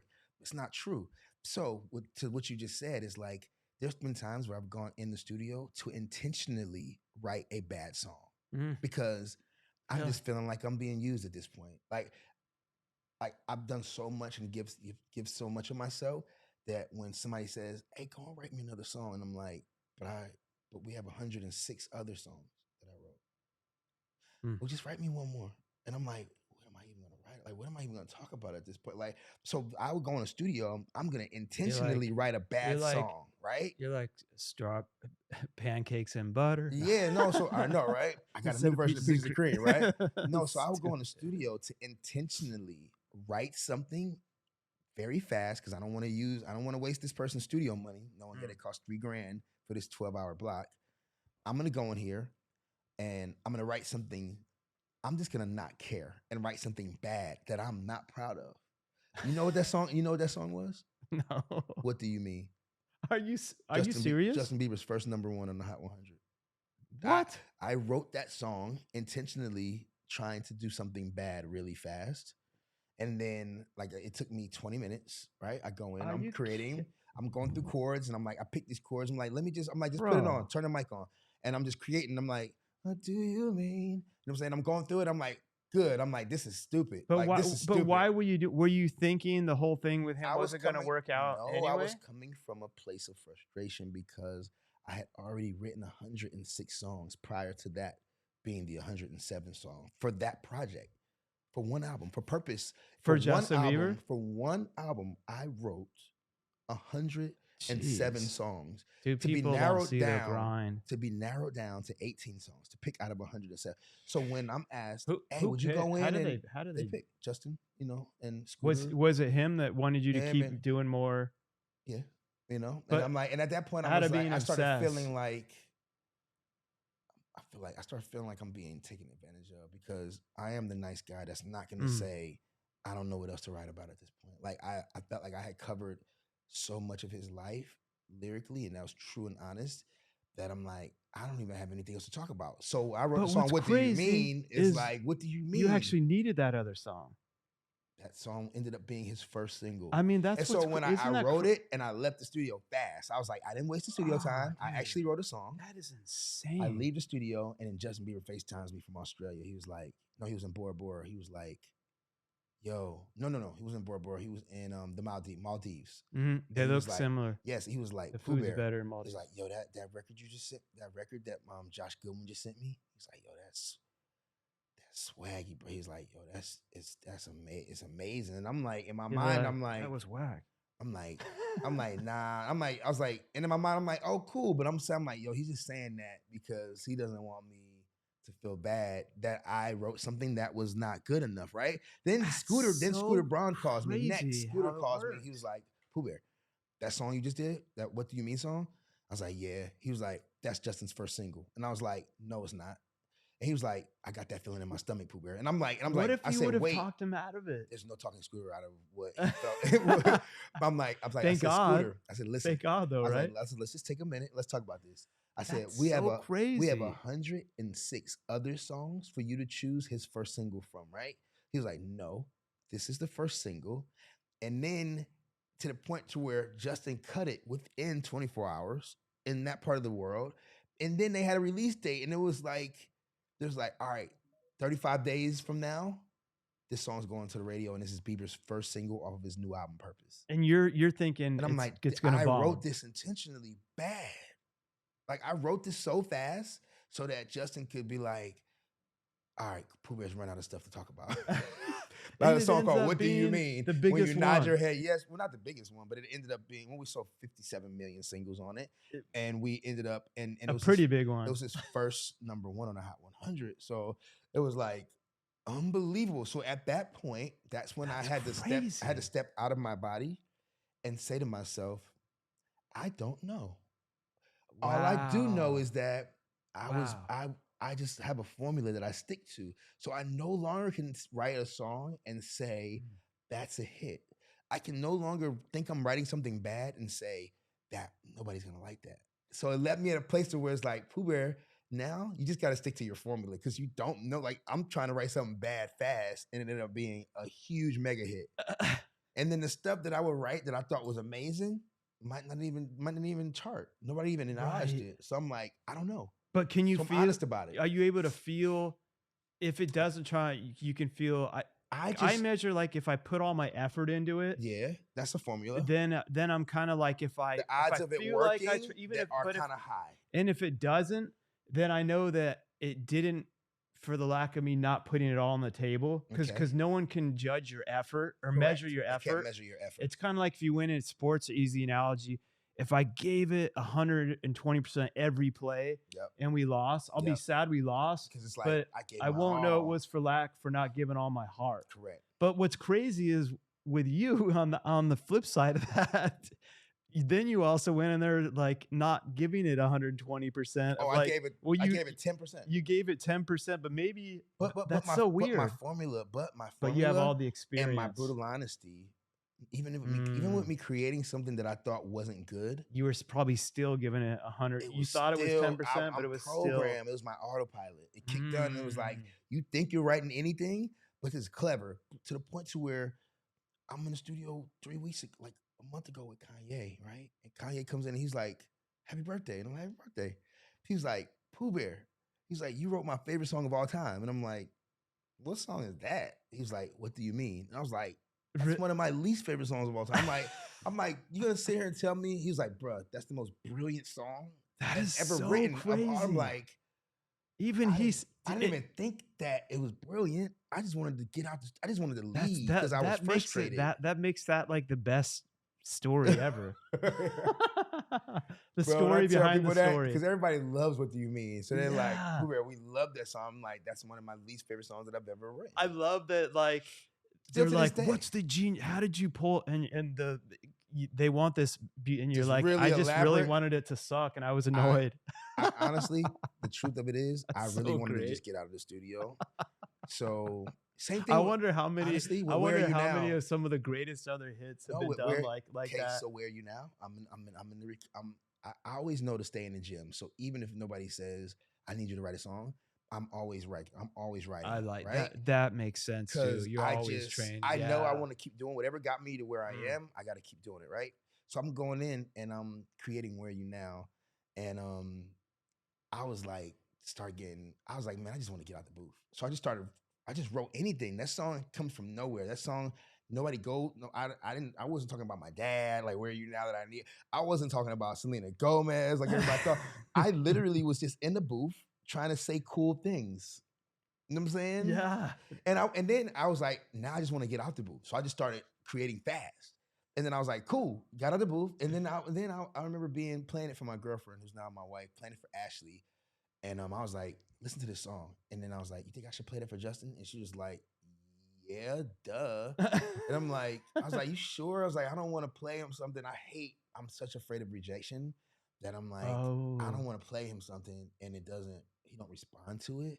She was like, play him the song. And we went to Colorado with him to see David Chappelle for his 40th birthday party at the Red Rocks. And I remember playing the song. Red Rocks is cool. Yeah, I remember playing the song and being nervous in the car. And he was like, he looked at me. He was like, bro, we got to record this right now. Wow. And I'm like, you serious? He was like, bro, he's like, this is so special. And I'm like, sure, you're not just saying that because you don't want to hurt my feelings. He's like, Pooh Bear. He's like, bro, we got to record. He was like, I got to have somebody find a studio for us while we're in Colorado. That's so insane. We went, you know what I mean? So I'm like, once again, I was just trying to get out the studio. I just was tired of being, at that time, I was still recording in booths. So, I haven't been in the booth in a long time, but I was just trying to get out the booth and I was paying for the studio time out of my pocket. So I'm like, I'm not going to leave here without something to show for. Like, I'm not going to waste my money, but I want to get out of here. So I just started creating and finished it really fast. Where are you now? And it ended up being his comeback record. You know what I'm saying? Yeah. For me, my most pivotal song of my whole career. Like pivotal as far as like so crazy. It changed that song changed the direction of the trajectory of my career and Justin's career. his. Yeah. And everybody who was affiliated, like, yeah. So you just need to rent a studio again. And I'm working. I work every you day. want to have that one though where every single one wins. Yeah. So you just got to rent. We got the formula. Rent a studio and do. But now you got to try to get out and have it be one of the worst albums you think you've ever made. Oh my god! So it's crazy because the songs I'm releasing, my album, I did them so fast. That would be so great. Yeah, man. My whole album that's coming out, which is Beats to Finish 2, B2F2. I did that.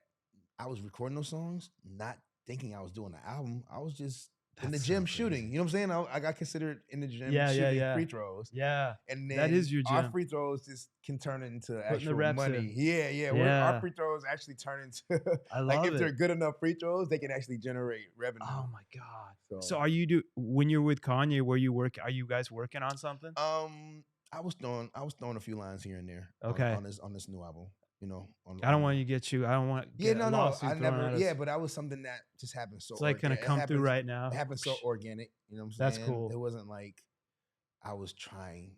Somebody invited me and they were like, "Hey, you want to work with this other artist?" And it was so happened to be that other artist was there working with Kanye, and I was like, "I do really want to work with this other artist." And that's cool. And that turned into me being in a room, and then I ended up, throwing out lines and. I used to rap first, so that's awesome. What was the process pretty good? Like, was it different with him or did you stick to what you do with most others? Yeah, because you're well known and respected by people in the industry. Yeah, everyone. Stars. Yeah, like which is what the real goats really are. Yeah. You know what I mean? Yeah. It's funny. We always think we want what we don't really need. Like you think you want the spotlight, but really you really have more, you're more known and are doing more than 99.9% of people in the industry. Absolutely. I've done more, I've streamed more. But it led me to a place to where it's like, in order for me to get my true just and be able to be everything that I know I'm ordained to be, I have to be an artist because they don't respect songwriters. They don't respect producers. They will respect. I get it. And me as an artist, I get it. Everybody who is and everyone's gonna think you know what's hilarious? Everyone's gonna think you're an overnight. Well, the public's gonna think you're an overnight, and all the media connecting the dots. Yeah, wait, they're gonna be like, this guy just came out of nowhere, and you're gonna be like another freaking 30 years of nowhere. And then I'm gonna be releasing my originals of songs that I wrote for a lot of people. So actually, because you can re-own the right. Can you re-own the rights? My songs. I own my sound recording of the song. Yes, and it's no different than somebody covering a song that's already released, but they just covered my version. But there's a certain amount of time where the stuff expires to where you can re-own it or whatever. No, it's no time. Okay. For me, I just never wanted the world to know where that sound came from because I didn't want anybody. I didn't want it to take anything from Justin and how talented he is. That's cool. So I was like, you look at artists like Sia. She released all her songs that she wrote for Rihanna. Everything that she wrote for hits, and I'm like, I get it now because it's like people do ultimately want to hear the original, and it's no different than somebody building a car and driving it, or building the car and letting somebody else drive. Yeah, who drives that car better? The person who built it, right? The engineer. Yeah. So it's like, ultimately, putting out these records. That's cool. It's for me, it's just gonna allow the world to see where they came from. And it's been so long, it's been such a gap, where that stuff came out over the last 10 years. If it was stuff that was coming out now, I would never be like, Justin, put that out, or and I'm gonna put my version out. You know what I'm saying? Like to try to piggyback off of him. You know what I mean? I never want to use anybody. So now it's been this long, you know, and you know, now that, you know, everybody's doing what they're doing and they're working with who they're working with, I'm like, you know what? I'm gonna put out my own music. I love and then it. ultimately, if you're a real Pooh Bear fan, you could go to my website and you'll be able to listen to the originals of a lot of songs that people love.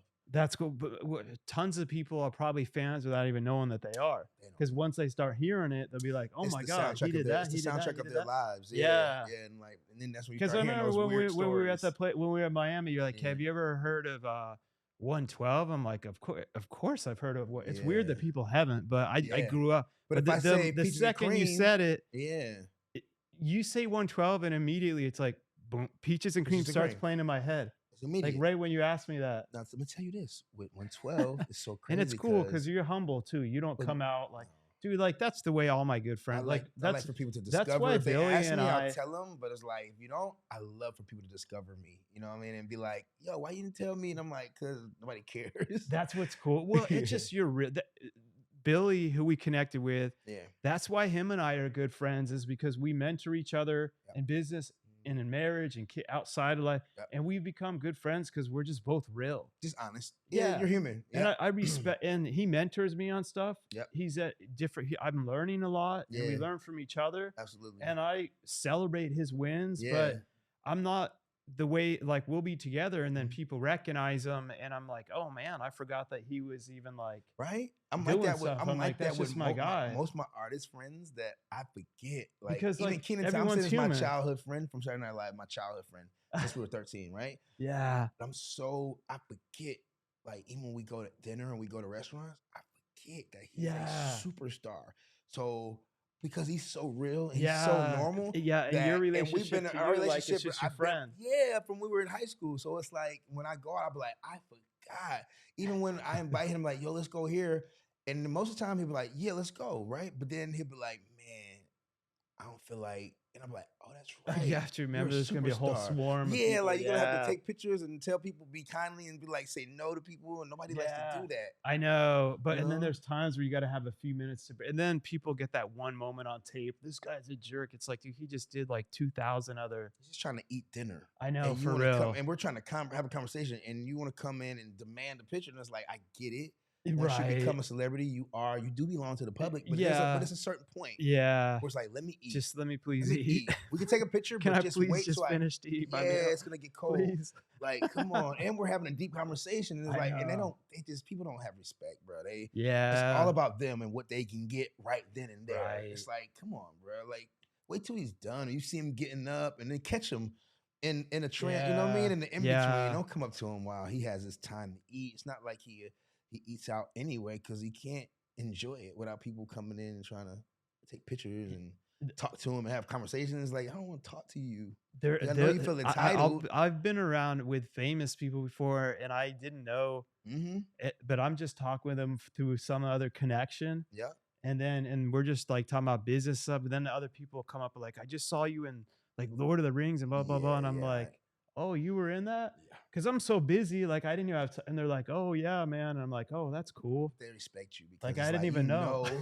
Now it's like, oh, this has nothing to do with what you've done. I'm just a human being. And I just like conversation. Like we were giving each other advice on business and stuff. And I have no clue what you do. I don't care. It's great. Like it's a great thing. I respect greatness. Yeah, but it doesn't drive you. It doesn't be like, oh, now I'm really gonna be your friend. Like, no, I respect people like you that are real.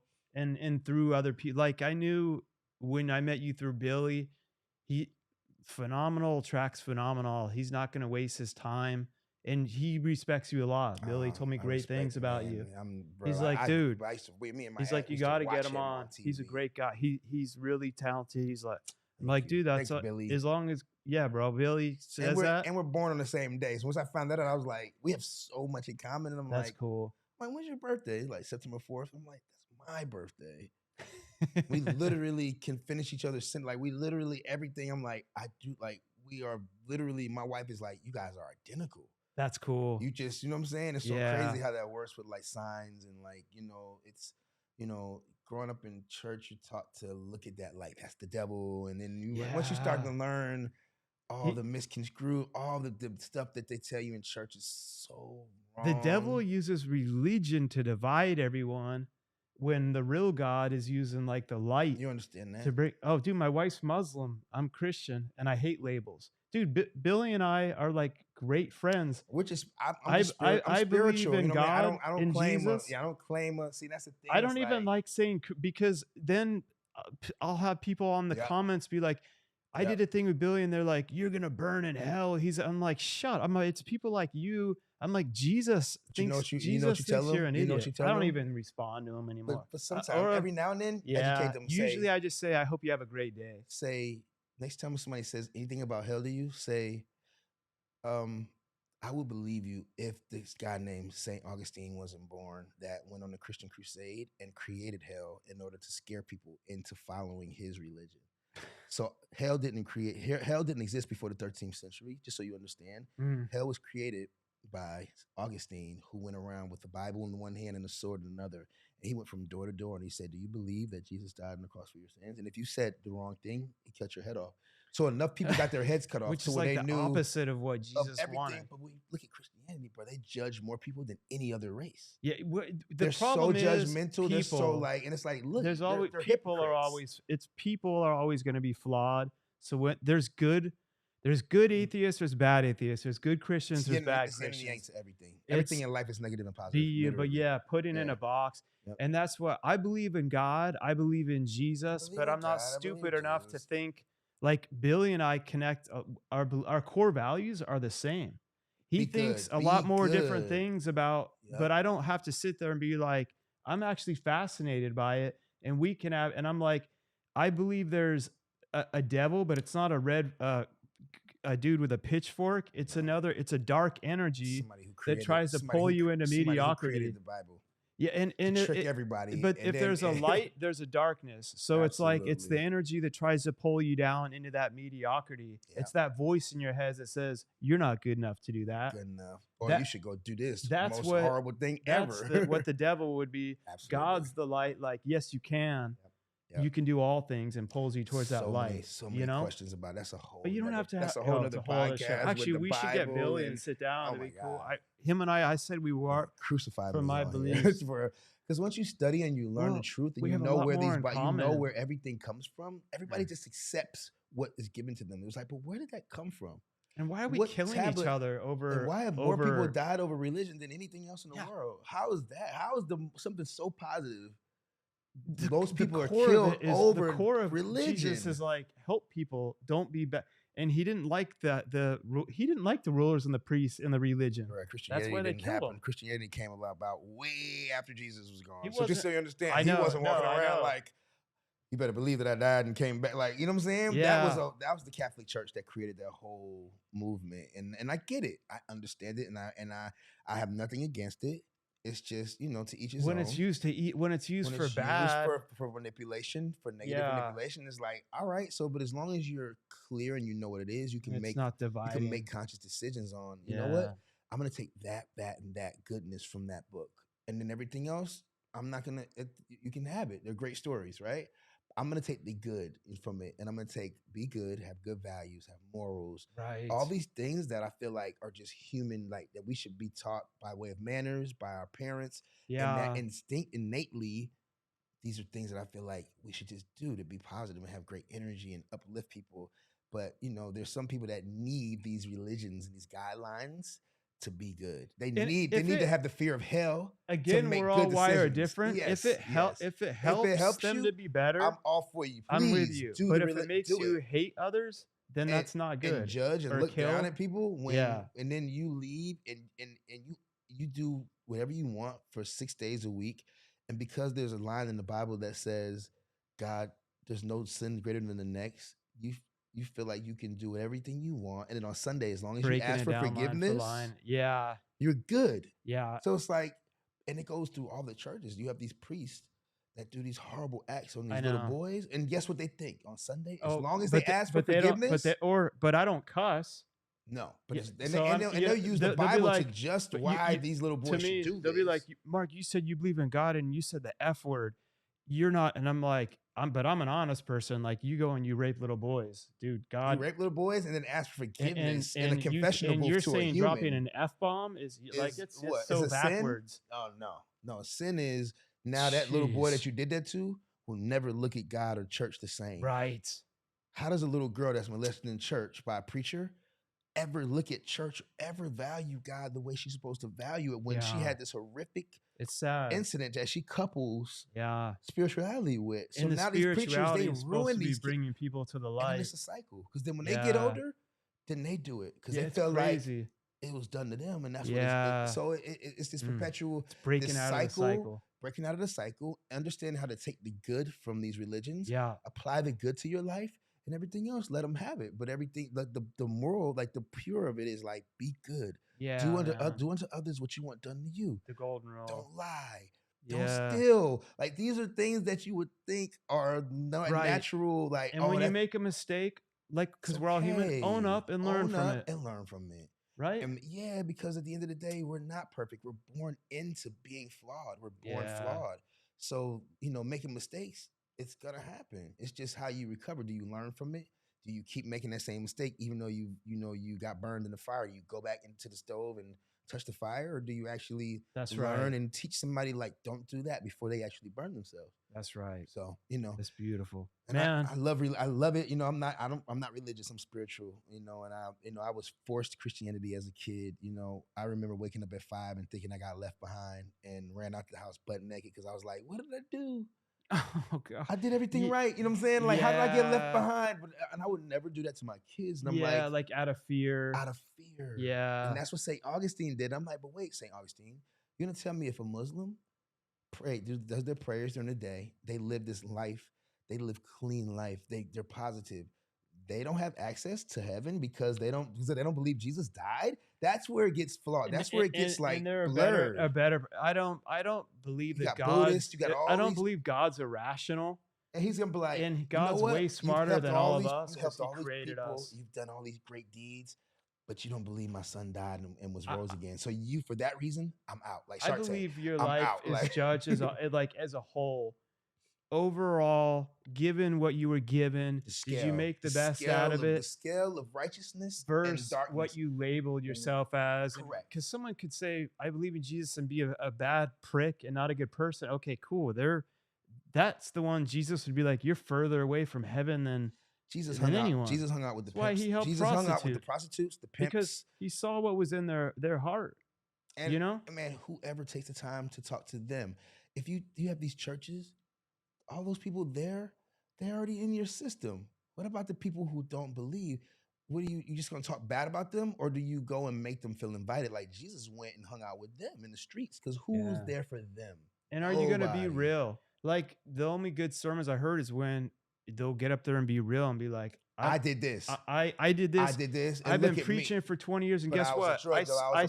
Someone will be like, I still go through doubts. I still go through doubts. He's like, last night, I'm a preacher, and I'm still wondering, is there a God? And I'm like, I respect you more for saying that. Makes me just be real. Be real. And then, and here, this is, I think, the whole point of this. I feel like it is elevating beyond is to be able to, like, have humans be human. Yeah, and realize, like, hey, we're all the same, and you can do it too. That's right. There's no different than, like, me or you. Like, you put in the work and you get results. You know what I'm saying? Yes. It's like give them being hope. able to give them hope, and that's been like I do toy drives. I do birthday parties. I say happy birthday to everybody every day because I want people to celebrate every day. I don't want you to wait a whole year to feel special. I want you to feel special when you wake up, because you die in your sleep every night. Is that why Kanye said happy birthday to you? Because he knows that I'm the happy birthday guy. That's awesome. I have happy birthday tatted right here. I've been saying it for 25 years. I love it. That's my thing. And I started saying it because I was super shy. Oh, that's so great. So it was like the greatest icebreaker. And then I gave it like meaning. That's great. So now people are like, Pooh Bear, like, happy birthday, Pooh Bear. So I love it. It's an association, a tag that people can connect with my brand. I didn't know what I was doing was in business 101. I didn't do that on purpose. That's so great. You know what I'm saying? Have something that people, when you say it, it connects you to them. DJ Khaled is We the Best. You know what I'm saying? Did he know what he would like? He really believes in that. Another one. Yeah. These are the things he that was just when you being say himself back on but social now media. When you say it, you think of who? Khaled. When people say happy birthday, they think of me. I love it. That's so, great. you know what I mean? It's amazing. I turned birthday into a whole another thing. And it's not something you celebrate once a year. You celebrate it every day. That's and right. on your real birthday, you go real hard. You know what I'm saying? The real like, happy the birthday. real birthday. So happy birthday. That's the to peaches all and cream one. Yeah, all the elevated and beyond listeners. Happy birthday to everybody listening. That's right. Thank you. Hey, look, man. Yeah. It's been amazing for 2 hours, and let everyone know real quick where they can. So you've invested. Let me take a drink of this bad boy. Yeah, please, man. It's no sugar, no carbs, no hydrogen calories. infused water, H factor. Yep. You look up the Dr. Gary Brecka. He's been talking about it a lot. I'm trying this for real online. Yeah. So there's the only water that really works. Or on air, on video. The only water that really works is hydrogen infused water, because it allows the water to absorb in your tissue. And water is supposed to be there for a reason. It's not just supposed to go to your stomach and swish around. You're supposed to fight toxins and actually hydrate your body. So no this sugar? is hydrogen, no sugar, no carbs, no calories. Because it tastes good too. So what happens is the hydrogen gas, the side effect of it is it makes the water silky and sweet. That's the side effect of the hydrogen gas. Dude, we're coming into an era. Just had a whole talk about hydrogen. Bro, we're here now to meet you. So we're coming into a hydrogen era where it's a way cleaner form of energy, a way cleaner everything. Cars, everything's gonna be hydrogen. Fuel for planes, for boats. So for me, it's a blessing to be invested in something that's a health and wellness. If you're going to CVS, you go into the stores, we're not with the other plastic. First of all, we're aluminum. We're not, we're better for the environment. We're better for your body.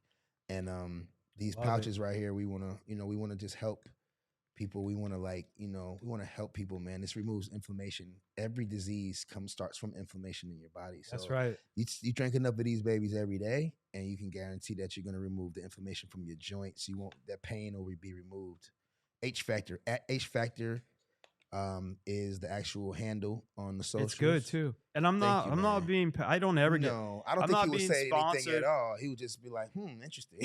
No, it tastes good. Thank you, man. Yeah. Thank you. Yeah. If it wasn't, I wouldn't be rude, but because my listeners respect me, so that if I'm on a cosign, just like with you with the music, if they go and buy that and it's not good, they're like, you lied. Then when I do, and I have sponsors. No, it's good. Thank you, people can get this pretty much anywhere. You go online. We're in CVS's. We're in over 8,000 stores, and we're growing, man. We're building, and for us, it's better. Like I said, it's for health and wellness, and it's better for the earth because it's recyclable. And, we're just trying to be disruptive. Nobody's thought to disrupt water in the last 40 years because it just sells by default. That's actually true. Whatever's in the grocery store, if you need water to live, right? Yeah. So if all Fiji sold out, what do you get? Whatever's next on the shelf. I know. Right? So, dude, Fiji kisses me with the way they make their bottles look, bro. Exactly. Bro, I don't even have a clue what's really in it. Exactly. And they don't pay me anything either. Educate you. Fiji, right?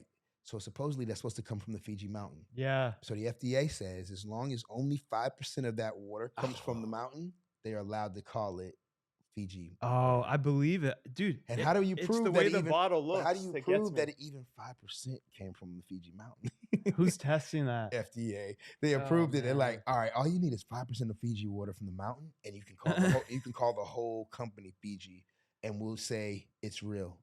So that's an education, a fun fact on Fiji. That's great awesome. Water.